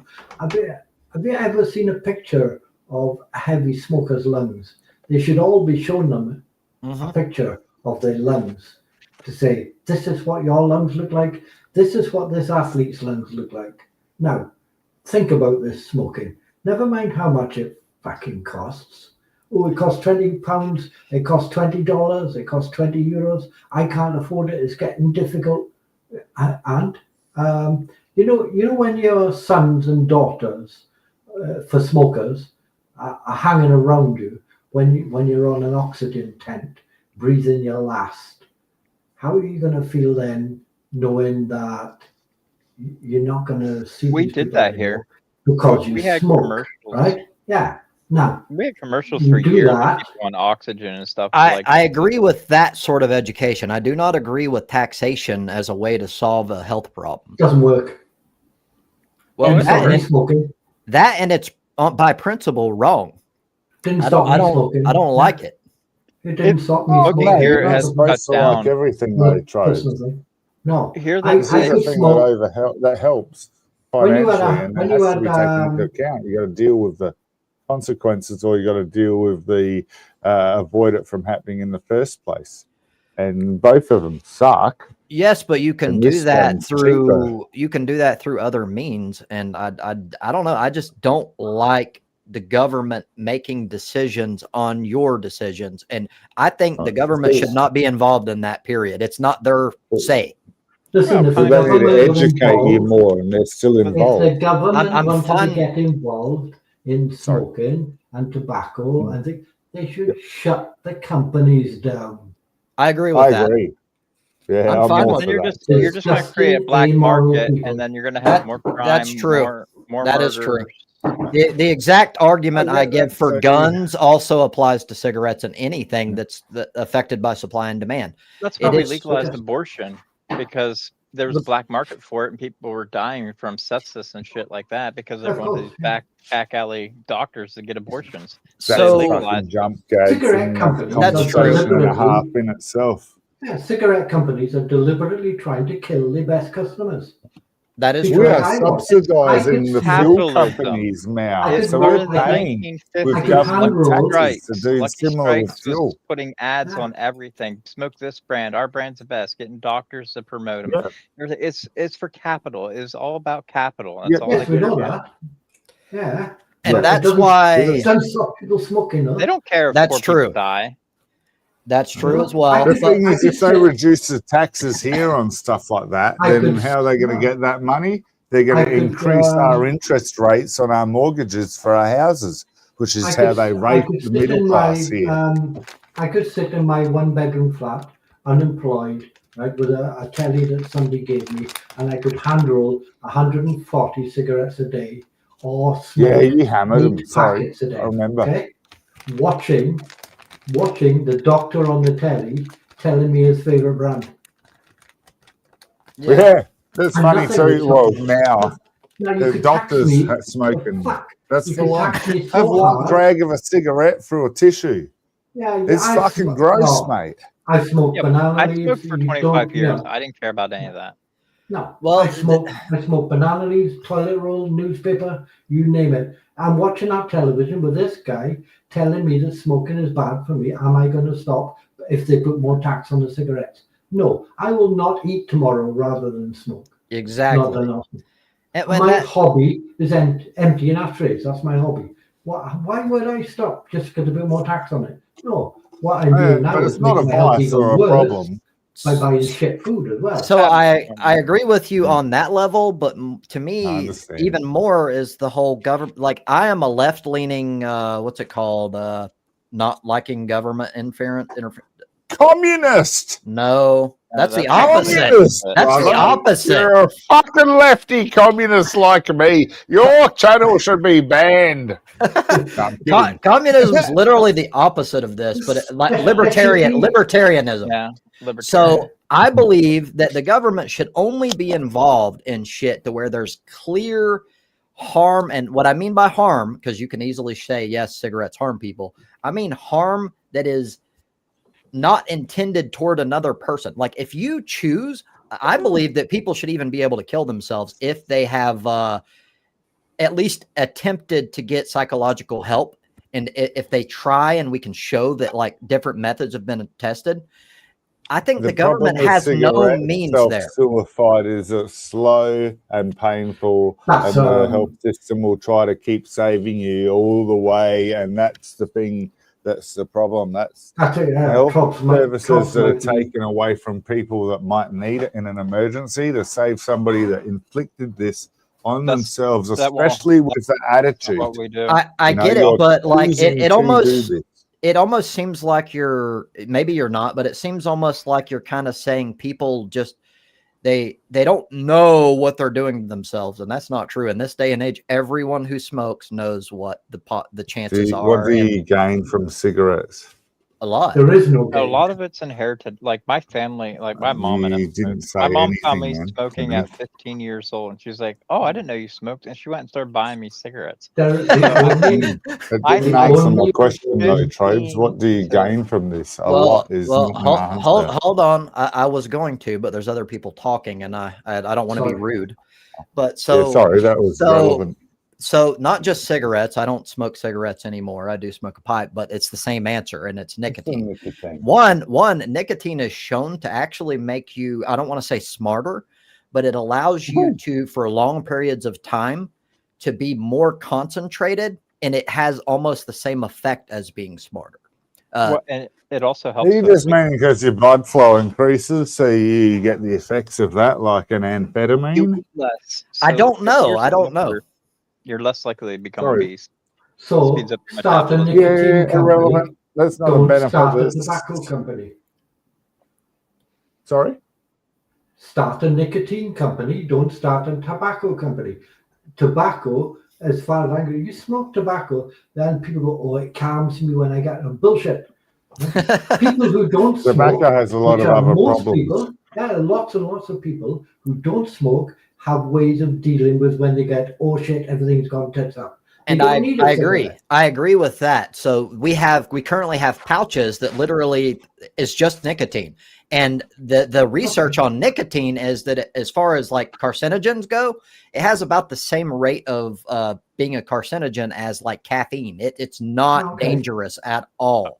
I vape my nicotine, so I mean, it's just water vapor and nicotine. I don't have none of the other carcinogens. The difference is he doesn't, or Trobe doesn't. He does it via tobacco, so he gets 1,000 other chemicals like arsenic. That is true, but not in my lungs because I don't inhale. Now it is true that small amounts do. You can't get no smoke, but it's not the same. It's not the same as a person smoking a cigarette. That's how you smoke cigars. This means mouth cancer rather than lung cancer. Bring it into your mouth. I like body autonomy and things like that, and you doing things yourself, and etc. Right. The topic was brought up. I don't mean to be preaching badly here, and I'll shut up at the first request. But I used to smoke, and I don't smoke now. But I don't have cravings at all. So I believe I quit semi-properly. You know, I'll get urges for other shit occasionally. Once you break the habit, you're good. I mean, that's all it is. Like for me, it was getting pulling a cigarette out of the pack, lighting it, that habit of going out to the porch. Like once I broke that, it's the mental preparation before actually quitting that did it. It took me a good month just to slowly go, I'm going to do this, but I'm not going to do this now. I'm going to smoke. I don't give a fuck. I'm not here to just force myself to quit. I'm going to keep doing things that persuade me to not smoke. And it was the little things like smoking through a tissue. Fuck, that's gross. You know, like seeing that too many times. Yeah, but there's mentally the same thing. Smoke your weed through a tissue once, and you're gonna get just as much tar and stuff. Absolutely, Gads. And I only do that because I had a little medical problem. I got sound blasted, so I use that for headache relief. And that's in the list to stop doing again soon. I'd stop that for a year or so before doing it again. So much. I can't get my hands on one because we just changed our vaping laws here in South Australia, and you can't buy vapes, which means I can't even buy a dry herb vape. And I've got to illegally acquire it somehow. No time for. They're about $400 Gads. Oh wow! See here, I can get one that lasts me for my vape. I get now for nicotine. One of them's $30, and it lasts me for a whole week. And I was smoking cigarettes. I don't know about nicotine, but I can get plenty of vapes for THC, but that's just like hash oil in the pen. People are happy with this. I'm talking dry herb vape. They're talking like, it cost me this, and I'm fine with it, and now let's carry on and do this and vape that and smoke this. And what's wrong with people? It's a vice. Put it in the bin. So I can only speak for myself. I actually quit smoking and decided to go off all forms of nicotine. I made it like a year and a half. So I felt that I'd given it enough time to where I wasn't being psychologically addicted and using mental gymnastics to like make excuses and shit. I actually made the choice that I'm going to go back to some form of nicotine because it actually makes my life better. I can measure that my life is better with it. And now that's just me. I'm not ever going to push anything on anyone else, but I believe cigarettes are the worst of the worst. Absolutely. We have studies show that like no other. Well, tobacco is not. Cigarettes are a special form of tobacco that are pumped full of additional chemicals and shit. Of course. But tobacco itself, yes, it's dangerous, but you can mitigate it through certain ways. Like, for instance, you don't inhale. That takes away, probably 80% of the danger. Of course. Mouth cancer, we have studies that show rates of mouth cancer, tongue cancer, all of that stuff in like cigars, and it's similar to pipe tobacco. They're almost non-existent. Okay. It's not really a concern. And it's not actually the nicotine, it's the heated plant matter. So taking in heat into your lungs, your throat, your mouth, the high heat is what causes the mutation of the cells, which forms cancer. It has nothing to do with that. I bet there are a lot of people around the world who are thinking, I bet my lungs would love a bit of smoke in them. Let me block a few arteries, see how that goes. No, I tell you what I used to do, and what I did was, as I said, I was smoking 140 hand rolling ones a day. My hobby was emptying ashtrays, blah, blah, blah, blah, blah, blah. Right? And people say, oh, well, you need to do this, you need to do that, do that. Do you know what happened to me was I met my missus, and She didn't mind me smoking because I didn't do much else, gambling and stuff like that at that time. And I learned a new word. It was a word I hadn't learned in my life. It was called responsibility to somebody else. It's the same. I have the same attitude with people who smoke, who have got kids. Losers. Mhm. Don't lie in that bed on your oxygen mask telling me, yeah, but I got this out of it and I got that out of it. And so on. So the only people who are laughing are the companies who sold the damn stuff. Nobody else gets any benefit at all. They should just be banned. Government should just say, no, you're not allowed to do this. I think they should be so I wouldn't say the same for tobacco, but I completely agree with cigarettes because they're literally mass produced to be more addictive than tobacco itself, and it kills you in so many ways. And kill the best customers. And with what Gadwin was saying earlier, it is true that heat plays a major role, but that is not the only role. There are chemicals in cigarettes that kill you. That is so. There's like 1,000 chemicals in there. 3,000. What kind of a business model? Yes. Says, Thanks, guys. What kind of a good business model says, I tell you what I'll do. You know our best customers? Let's kill them. Customers. Full on, isn't it, Mal?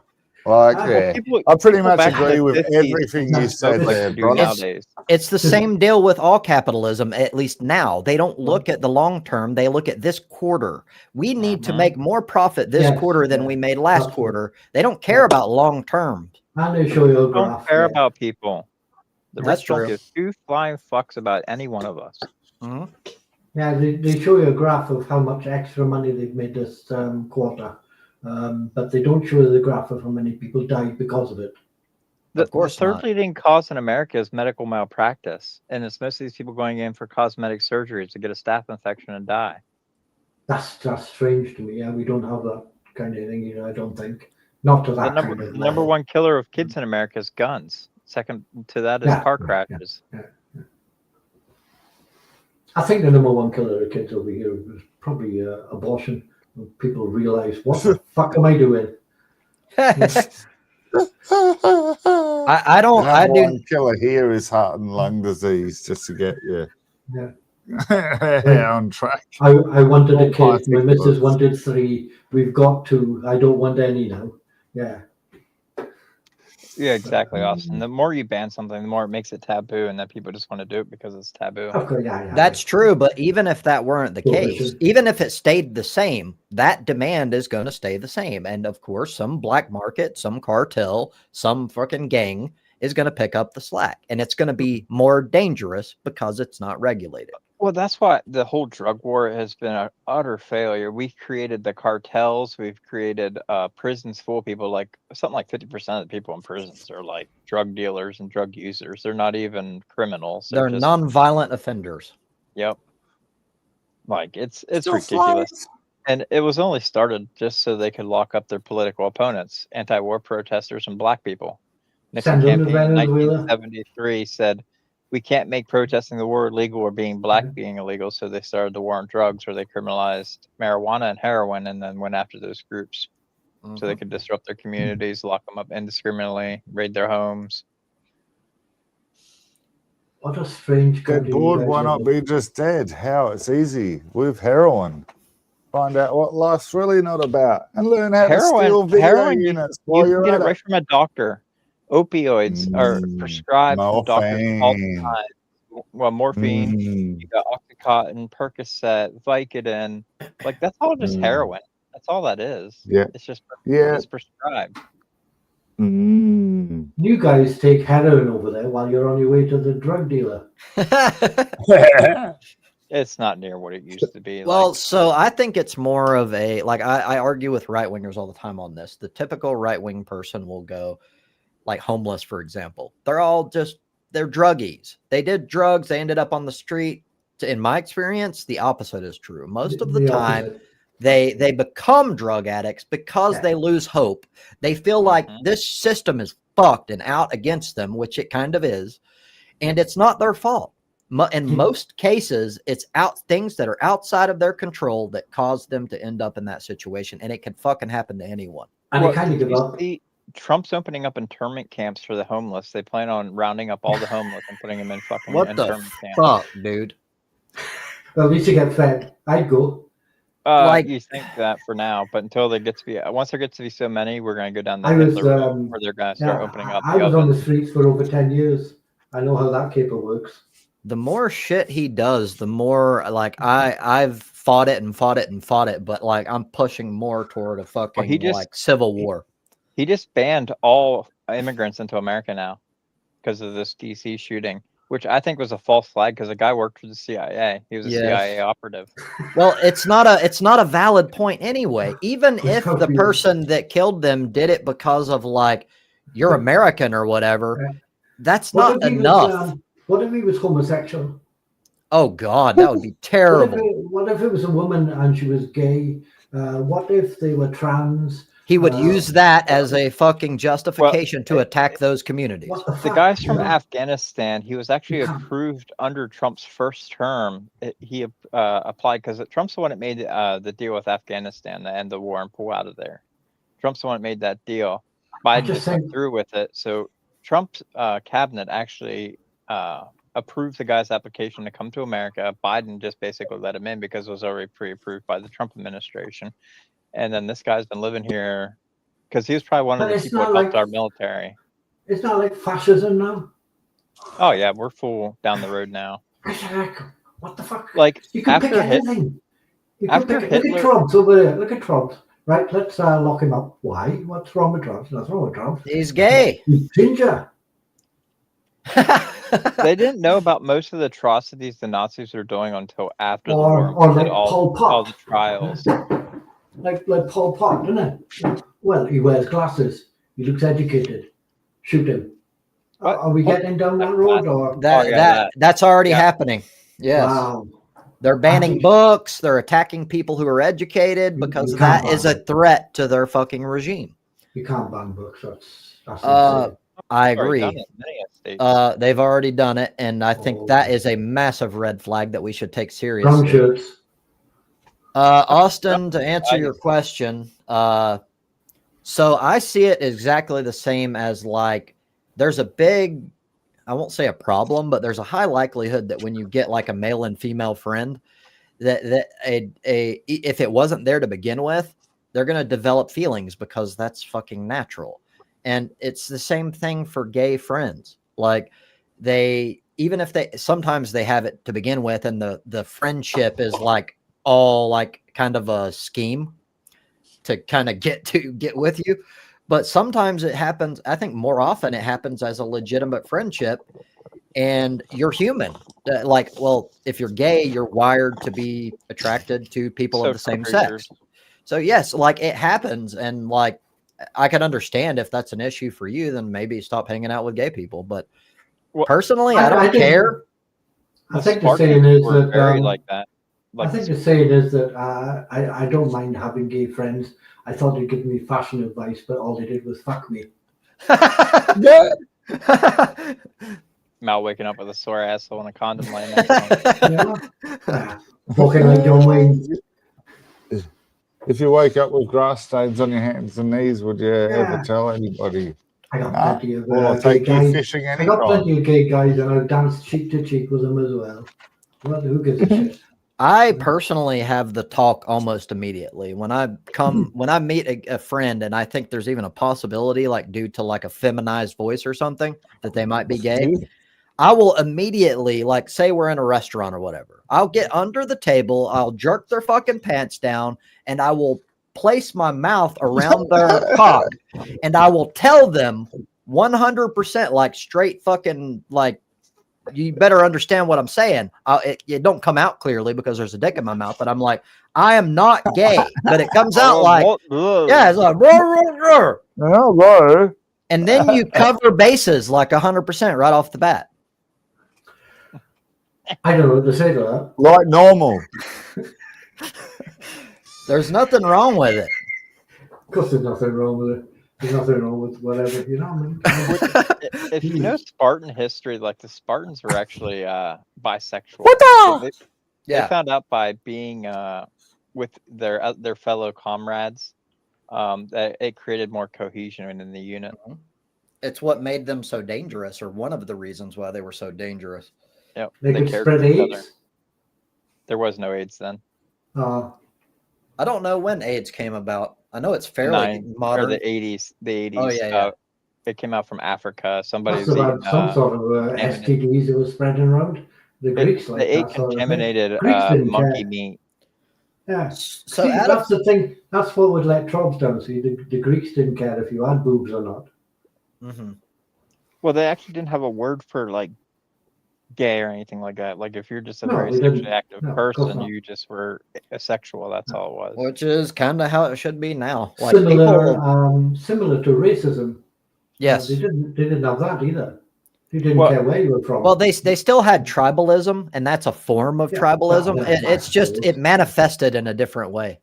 And the past is about your culture, your language, where you're from, what gods you prayed to, not this modern racism that comes from Nazism in the 1930s. But this is even more dumb. Like tribalism in general, I find to be stupid in general. But like now it's like it's not about the perceived danger of a different culture and different ideologies and stuff. It's literally a skin color. It's like, oh my God, that's a different skin color. Like that's as stupid as you can possibly be. That came from the Nazis in the 1930s. They had trials because they wanted to support the white, blue hair, blonde hair, blue eyes concept. What's your favorite color?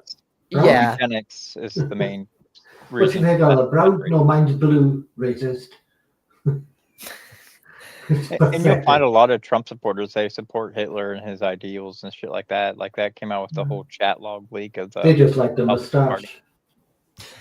Well, and the thing is, a lot of them are closeted homosexuals that are too afraid to say they are, and then they get on Grindr and crash it at every Republican. Oh, so it's not anti-Jewish, they just like the goose step. It's a very interesting phenomenon psychologically. Like I joke about it to attack them because I don't like Republicans, but even if I get past that, it is a massive thing. It's a high percentage of Republican people that are gay, that hate gay people. It's so interesting to me. Publicly, seriously, I don't know much about your. I'm not a great academic as far as your country is concerned, but I think that goes for everywhere. Really? I think gay people tend to be closeted for various reasons. Probably societal. Yes, but it's one thing to be closeted. closeted. Out as gay. Who gives a shit? Right, exactly, but it's one thing to be closeted. It's a whole other thing to actively like rally against them, to hate them. Yeah. Sorry, Gads. It was a crime until the 1970s. Like if you look at Alan Turing. Yeah. Alan Turing was a secret, like he had to do it in secret, and then they found out, did a police investigation, and then they chemically castrated him. And that was after all the work he did for them as well. Well, that was all top secret, and nobody knew about that. It wasn't until the Queen in like the 90s, I think it was, came out and it basically exonerated. How ridiculous is that? The work that somebody like Alan Turing does for his country. And then after it's all done and dusted, they find out he's gay and go, well, right, you're gay, we're not having that. You know, imagine if they'd done that to Einstein. Yeah. No, it's like, what? Which, without Alan Turing, I don't know if we would have won the war, because that's how we knew where the actual Germans were. Breaking the Enigma was probably it probably one of the ones. You can't exactly overestimate the importance of that. It's massive. They did a film about that. It's really good. My personal lecturer at university wanted me to do research on him as a postgrad. And do it, but it had already been started and it had been done and stuff. But the guy was just. Well, he's the father of computer science. Like he's literally the reason we have cell phones and computers and the internet and everything now. Like, he was an autistic genius. A lot of I thought Mel was going to say he was an ex-lover, and that's why he couldn't do any research. Sorry, Mel. One night stand. A lot of Americans don't like to ever hear anything negative, and they'll reject it about their country. But the truth is, before breaking the Enigma, we were getting fucking destroyed in the Pacific, was it? Yeah. Like the U-boats were destroying us so quickly, we couldn't create the Atlantic. Sorry. That we couldn't build them in time because we were losing every fucking thing. Yeah, we were U-boats sending owned the grain place. shipments to England because England was barely France was already pretty much wiped out by that time. There, that piece of land on the French area that the English controlled, I can't think what that area is called, but the British were barely holding the Germans back there, and America was sending in grain shipments. We weren't getting into the war, but we were supplying food to the British, and the U-boats are taking out the grain shipments all across the Atlantic. Then once they cracked the Enigma, then we could actually see where those shipments were at and where. But we had to be precise. Like we couldn't let them know that we knew we cracked Enigma because then they would have switched to something else. So we actually had to let people die just so we didn't give up that we knew Enigma. That is important. The U-boats were owning the place. And that right there is utilitarianism in a nutshell. Sometimes you have to do something wrong for a greater good. I think perhaps it would have been better to lose the war than have a gay guy work for a sound. I don't know, just a thought. Well, he was almost thrown out too. Like his commander didn't believe that he was going to be able to crack it, and that he was just basically wasting the time and money of the crown. You know what does annoy me though? When they throw on the voice. When they what? You know what? Sorry. I don't want to go. Well, the voice. Where does the fucking stereotypical gay voice come from? Well, it's hold on. Most stereotypes are over the top, but they're based on truth. So most gay people, men that I've met, have a feminized tone. That's not fake in the real world to me. Well, no. I'm not saying all. It's a higher percentage compared to the rest of mankind, of males. You're more likely to be gay if you have a feminized voice than you would to be gay and have a natural male voice that's typical. It's something. It's not good to just automatically go, oh, that dude sounds kind of girly, he's gay. That's stupid. But it's not. It's based on something. I suppose it's a bit like the trans people who sound like they're on helium. Well, stop it. Yeah. But there are 100% like macho gym dudes that you would think never in never in 1,000 years, and they're gay. I had a guy when I was 16. I was living in a hotel working on gas pipelines, and there were all these guys who drove bulldozers. They were as big as the bulldozers. They were all the same, wild as fuck and all the rest of it. And this guy was chatting me up in the kitchen. He was about 6'5". Bear in mind, I look like one of his arms, right?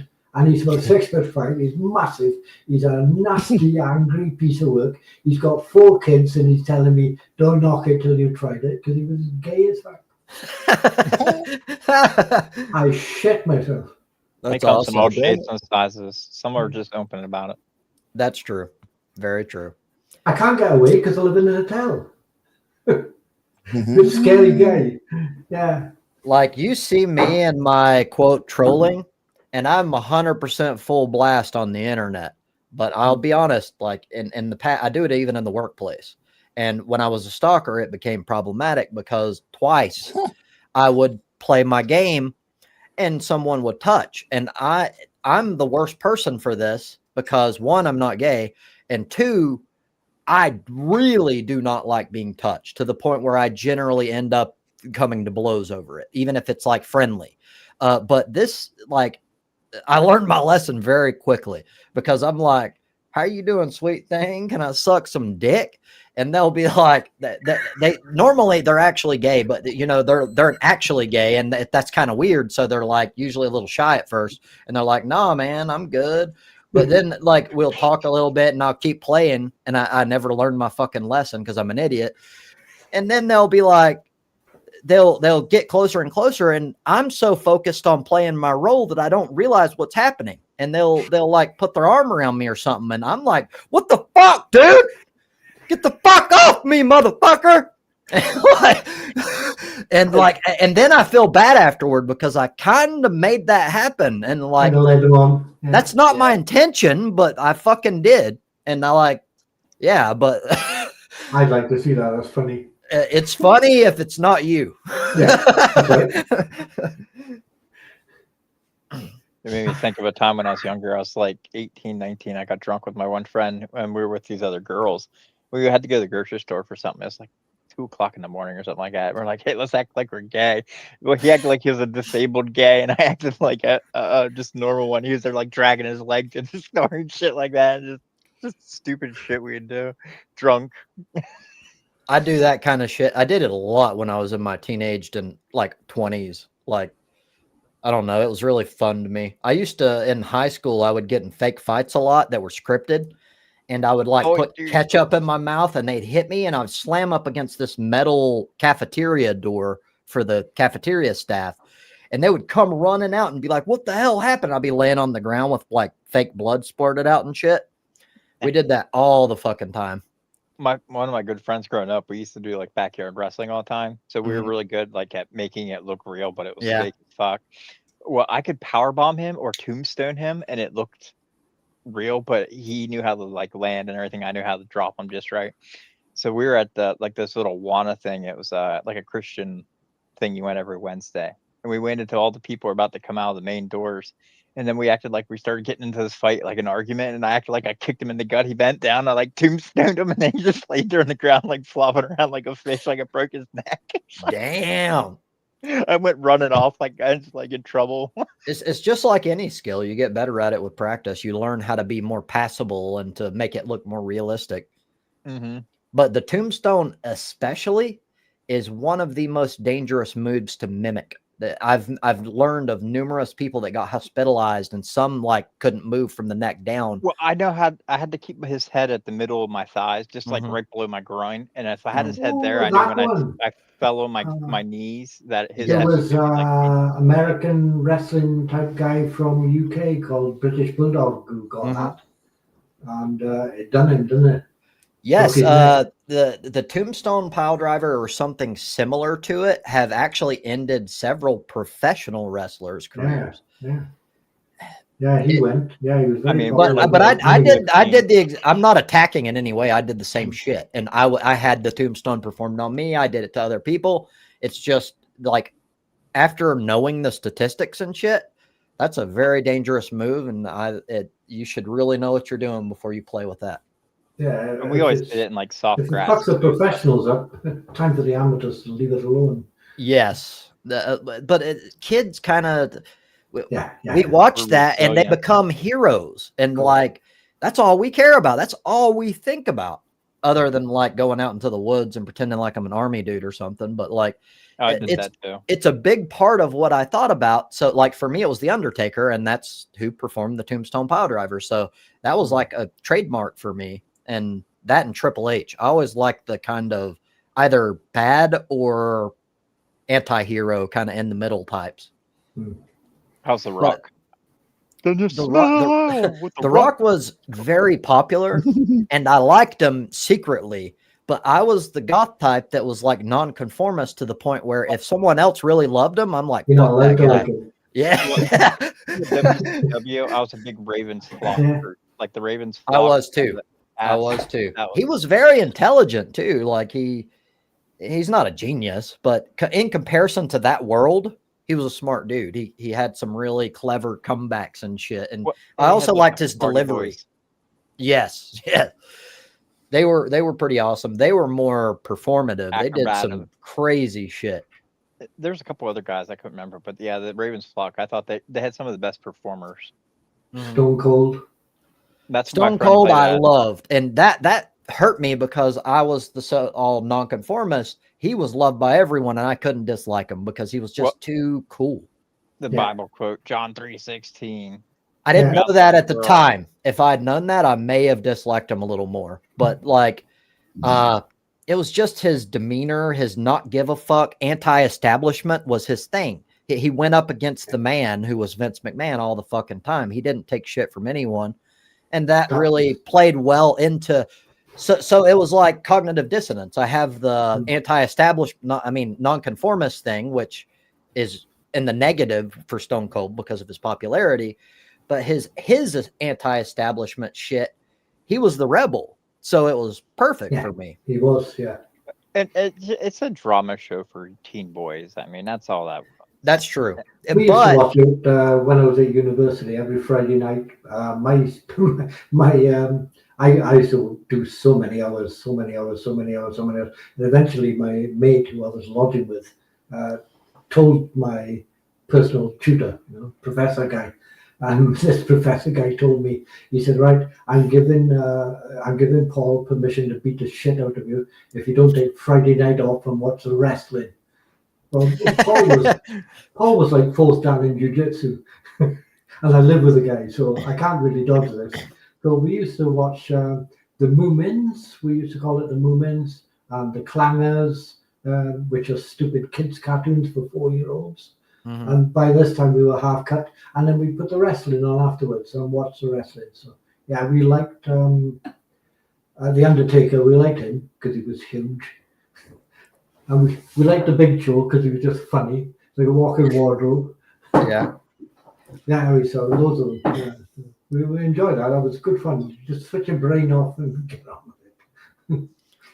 Yes, it is sort of to some extent for the viewer. It's like teenage or even male, like fucking soap operas, basically. But what I want to push back against is this belief that it's all fake. That it is scripted, but there are people who were literal MMA fighters originally that go to wrestling, and they will tell you they get more damage to their body from wrestling than they ever did in actual real fighting. It's a real thing. It hurts. These guys can definitely do it. They came to Britain, and I think it was Triple H, and somebody was in the ring and all this, and the guy in the crowd was giving it it's all fake shit and all that bullshit. Yeah. And he went up to the ring, and Triple H picked him up and threw him back in the crowd. Well, these guys get in real fights a lot too, due to their nature and being on the road all the time, and that happens a lot in bars and shit where people are like, "You're a fucking wrestler, man. Fuck you. What are you gonna do?" And they get in serious fights a lot of the time. Yes, the hugeness plays a huge role, obviously, but also they're usually come from actual fighting backgrounds. Or think about how skilled you have to be not to break the other guy's back. Yes. Well, that's mostly all it was the throwing. People don't see that. If you watch when they're punching, like when they got somebody up in the turnbuckles and they're like punching them, they're actually stomping their foot on the ground to make the noise, and then the fist would even hit them in the face. Like it would stop before. With certain exceptions, like Brock Lesnar was known for being too rough, and he would actually fucking get into it and start punching the fuck out of people to the point where I can't remember what they called it. They call it like owing you. Probably. No, like it's a specific thing of where they owe you for doing something too hard or something, and they keep it as like a coin or something. They keep and then they're like, I owe you, and you know it, and it's eating you up because you're like, it's coming sooner or later, and then sooner or later they'll give you something in return when you're in the ring again, and they will fuck you up. I think Brock Lesnar could fuck me up anyway. I think he could fuck almost anyone up anyway. That dude is fucking dangerous. It's not just his size. He is built different. He has speed with that size. It's unnatural. But then you get people like Steven Seagal who would actually. I suppose the equivalent might be something like in MMA would be John Jones. I don't know if you know him. Mm-hmm. But that guy is just absolute monster. He is. Yeah, how do you mess with guy? And people tell them, go tell him it's fake to his face and see how he goes. I forget who beat Steven Seagal up, but he was talking shit on him, and one of the wrestlers came up and like squeezed him or something, like put him in a hold so hard he shit himself. I can't remember his name. He's a big time guy in wrestling, but yes, I remember that story, and there's a lot of stories similar to that, and I love it because it's fucking justice. Like Steven Seagal, in comparison to martial artist, is a pussy. In comparison to your average dude, yes, he can fuck people up, and he uses that. Like he would bully so many people. Like on Saturday Night Live, there's some story about a guy, and he was honest about it. Steven Seagal didn't even do anything, and Steven Seagal wanted to point out, I'm the badass here, and put him in some kind of hold and nearly broke his fucking wrist. That kind of person needs to get the fucking shit beat out of him, in my opinion. He needs to learn. He's a piece of shit. He beat him with stunt doubles too. I don't know. There was a guy, and it was filming with him on a movie, and he was standing there chatting. And the guy was, I forgot the guy's name. He was on a film set, and he was chatting about the film set, and he was chatting with another, performer or whatever they were filming on a break, and they started laughing like fucking Seagull came in and thought they were laughing at him and booted him in the chest, sent him right across the room. Well, this is a big guy and a well-qualified guy, so when he kicks you stay kicked. Yeah, that's true. Well, one of the biggest, right? One of the biggest stories from like Steven Seagal is the feud with Jean-Claude Van Damme. And they actually went to somebody, I can't remember who, somebody's mansion or whatever with a party. And Jean-Claude had enough. And he's a very nice dude. He don't like do the I'm a badass thing. Yeah. It took a lot of time to build up to the point where he's like, dude, enough's enough. And he went to him and he's like, let's take this outside. Because Steven Seagal kept talking shit about Jean-Claude Van Damme being a pussy and all this shit. And Steven Seagal basically fucking made excuses, didn't want to do it, and then eventually snuck around and left the fucking party. And I think that's another good example of who Steven Seagal is. There was a kid in school that acted like him. Like it's Russian though, anyway. This kid never got into fights with anybody, but he acted like he was the toughest kid in our school. We all called him Tough Stuff. Most of these guys, like you see in movies, I listened to a guy called Michael Jai White. He is legit. In fact, in my opinion, he's probably the closest movie star to being a legit martial artist there is. He's an absolute beast of a guy. He's in his 50s. You want to see this guy. He looks like he's 25. I think he probably, yes, I think he probably takes steroids, but that's neither here nor there. But his martial arts status is legit. Like, absolutely. Well, he has a dietitian too that probably makes meals. Yes, that's true. He talks quite a lot about the other martial artists, and he reckons that Jet Li knows just more than just about everybody else put together about martial arts. But that's legit. He's still not a fighter. He's not a fighter. He's not in the ring with MMA in the octagon. He's not. He's making movies. The guy can't fight. It's not the same. You don't want to fight because he'd rather make millions not getting hurt. That's true. But so I think where you're going with this is, yes, some of that translates to real world. Some, but not even close to like what you would need to be able to say I'm a fighter. Because you could train that shit all day, every day, and be flashy. And yes, he actually knows martial arts for sure. But unless you put it to actual a test, spar people and shit, it's. I think that was his point. That if you don't actually use it to fight, then you're not a fighter. Yes, because you can't train those things. You can't. There's no way to instill that in a dojo. No, you can't. It's not possible. You have to get hit. How many people who do martial arts, etc., would go into the ring with an MMA fighter in the octagon? You know, like what's his name, Conor McGregor? Not the biggest guy in the world. He's a big guy, but he's this guy is world famous. You go in there, this guy is gonna fuck you up. Yes, and that's one thing. And another thing that goes into this is, yes, like Jet Li, for example, knows a ton of martial arts. Not every martial art is the same. And not every martial art translates to actual real world fighting. That's kind of obvious. But like American style karate, for example, or karate, however you want to say it, isn't real. Yes, it's mainly bullshit. It's not. In fact, I think it should be outlawed because it gives people a false sense of security and they get fucked up. Gives you enough confidence to get into trouble, but not enough to get out. It's more to teach you defensive maneuvers. So like how to get free of people, how the blocking coming punches and stuff like that. It's a defensive. It's only for defending yourself. It's not. And it's also controlled, as in they'll be like, let me show you how to defend against a punch. I want you to punch me. No, not like that. I want you to punch me exactly like this. And I'm like, what the fuck, dude? Yeah, it's not a street fight. A street fight. I think Michael Jai White was saying that he said himself he's an actor.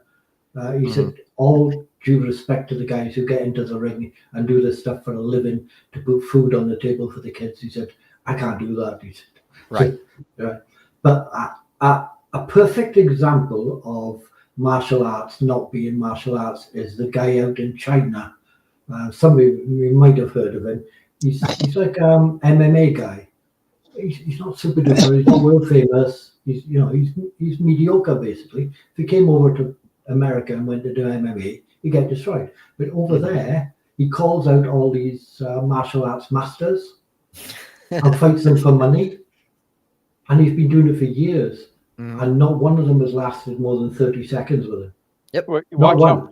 Wow. They stand there, yeah, and he said himself, he said the problem with these guys, he said, is they've been training all their life, but they're training to be the best at the martial arts all their life is. I train to fight. So that same problem that you're describing also applies to the MMA. So the MMA, look, just like martial arts, yes, it's more real, but it's not real. And the reason why is because there are limitations. And like, to me, and I hate saying this because I'm kind of anti-Israel, but Krav Maga, I have limited experience. I'm not a martial artist by any stretch, but Krav Maga is the most legit, like, no bullshit, like life or death situation martial art there is. It's literally I think you'll find jiu-jitsu beats that. No, I don't think so, because jiu-jitsu is also sort of scripted. It's like you're getting in a situation that you may never be in. Like Krav Maga, the whole idea is you're never going to be on the ground in the first place. It's about killing people as quick as possible. Yes, it's eye gouges. It's taking out their carotid artery. It's literally killing people as quickly and efficiently as possible because they're a threat. Okay. Yeah, I would agree. But I'll agree, if it's not lethal, jiu-jitsu is probably the best of the best, because most fights end up on the ground. If you're not wanting to kill your opponent, that's probably the best thing you can learn. And one of the best things about it is that it translates even to people like me that are smaller, because it's not about brute strength. And oftentimes you use other people's momentum against them. Yeah. My friend. What do the jiu-jitsu guys say? Once I get my hooks into you, it's all over, baby. Yeah. My friend got me in a fucking lion tamer one time, and he sat on my back, just holding my legs all the way back around. Oh my God, that fucking pain. Like the walls of Jericho? Yeah, where it's where they get on your stomach and they take your legs and hold them all the way back to your back. And he just sat on my back there, just fucking howling, laughing, and I'm just like in pain. Yeah. You can't get the fuck out of it. It's the thing that they say that makes Aikido not so good as a martial art, is because it's basically built to take a sword off somebody, take a weapon off them. Yes. If you haven't got one, it's that kind, and it uses them, to come at you. Well, what if they don't come at you? Or I agree. So that particular martial art, I think, should not be something that you choose like standalone. That should only be used as like an additional add-on to your skill set. Yeah. That's why you should train mixed martial arts, where it's the best of all worlds, not just well, that was the beauty of Bruce Lee. Jeet Kune Do was literally the philosophy of borrowing from the best and learning from the good things about every martial art and taking from them to create the ultimate martial art. It was moving away from traditional, like the crane thing, or what, or the dragon stance, or all that kind of stuff. He was taking all the best bits and put them all together. Yes, and he didn't like that. He wasn't limited because there wasn't this tribal shit like, no, Muay Thai is the best of the best. No, Kung Fu's the best of the best. He took the shit that was the most efficient in his experience and borrowed it and compiled it into. They said, what would he do if he had a fight in a train or in a pub and it's crowded? What would he do? He said, "I do what most people do: stamp on your foot and headbutt you." Yeah, and that's great, and that showed that he was practical, and his philosophy behind fighting was great, in my opinion. He's still the greatest. That's what that Michael J. White guy, they were saying, because he said that Bruce Lee wouldn't be able to beat him, and people jumped on him because Bruce Lee is like God of martial arts. And he said, "Look," he said, "Bruce Lee is my hero." He said, "But he weighs 130 pounds, That's true. 230. That is martial arts has moved on. Not only 50 that, years. but Michael J. White is an example of sort of what we were talking about with Brock Lesnar. He's huge, but he's fucking fast. Like, have you seen him do the punch that no one can see? Look it up on YouTube because it's awesome. I know. Yeah. Like, you cannot dodge it because you can't see it coming, and he does it to numerous people. And he's like, not fast. I know, it's crazy. No, you just don't see it because yeah. And his sidekick. Yes. He has a move that he doesn't. Most people, they jump up and down, ready, jump, and then his sidekick. He said, I can see that coming a mile off. As they're doing it, he moves forward across the floor like a slide kind of thing. But it's like you can't see it. And I watched him do a tournament when he was 19. And he did that to guy. The guy was jumping up and down, and he moved across the floor and sidekicked the guy right out of the ring. And what I love about that is the reality of the situation. A lot of people look at like fighting as like a simplistic man beats the shit out of another man. No, it's mainly psychological. Yeah, at least are always going to it should be. Yeah. Yes, it should be mainly psychological because why would you not use that when it's by far the easiest method to even the playing field? Especially if you're outgunned, so to speak. It's not losing your shit. So once you're in a fight and you get smacked in the face, it's keeping your focus and not going into rage mode where you just lose all focus. Yes, and that is also psychology. Yes, that's a different angle of it, but yes. People are standing there and they want to knock you out. And they're always going to knock you out. And they're going to punch you in the bloody face. And this is what they do. Oh, I've got Mike Tyson said, a couple times. yes, he said, yes, you've all got a plan until you punch them in the mouth. And yes, that's something that you can train with, though. But if you learn to keep your composure and have access to your brain, do you know how much of an advantage that is? Because everyone else is pure system one, intuition, anger. I want to kill you. And that makes you extremely easy to read. You know exactly what that person's going to do. Well, that's why if you watch YouTube street fights, they look like two idiots fighting each other. And you're all bloody drunk. Yes. But keep your faculties behind you when you've had 10 pints of beer. It's a Saturday night. You're outside the pub. It's pissing down the rain. And all your mates are screaming at you. Knock him out, Mal.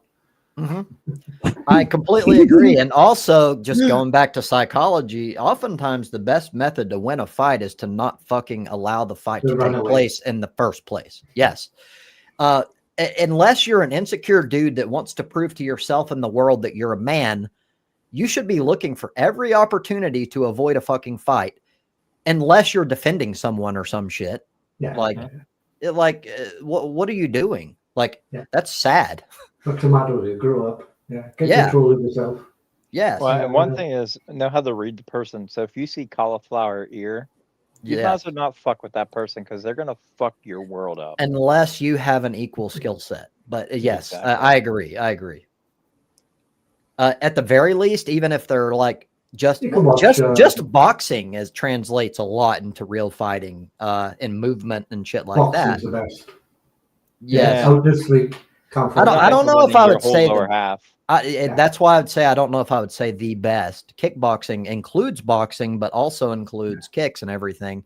But there's pros and cons on everything. But I would say even MMA, usually people go to that. That's real fight. No, it's not. Even then it has fucking limitations.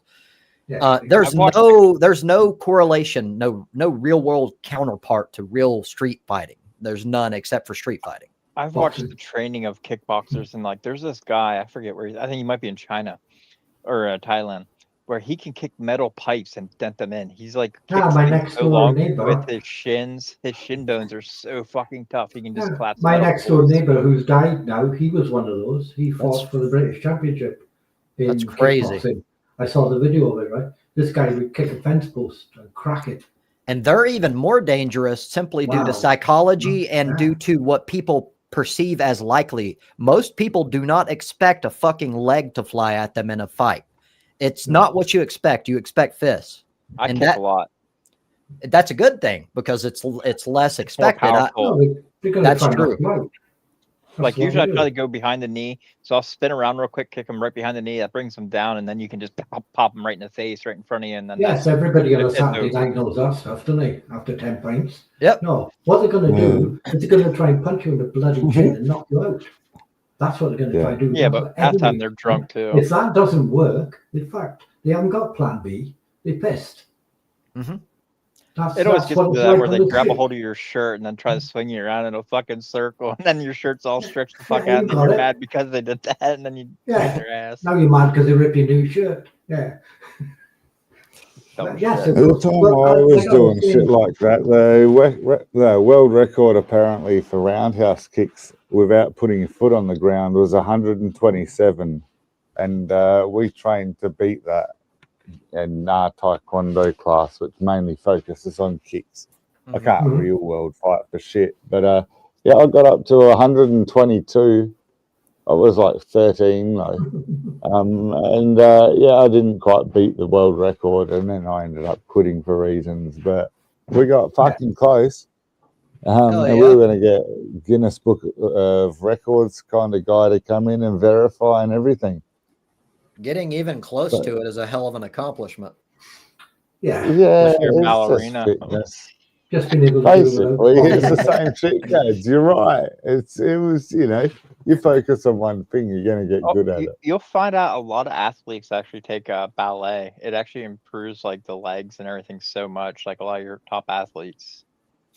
Interesting. I bet they'd all tell you that too. Well, it also it's not good for you. Ballerinas are known for having ligament problems, damage that's like long-term major damage. Look at their feet once.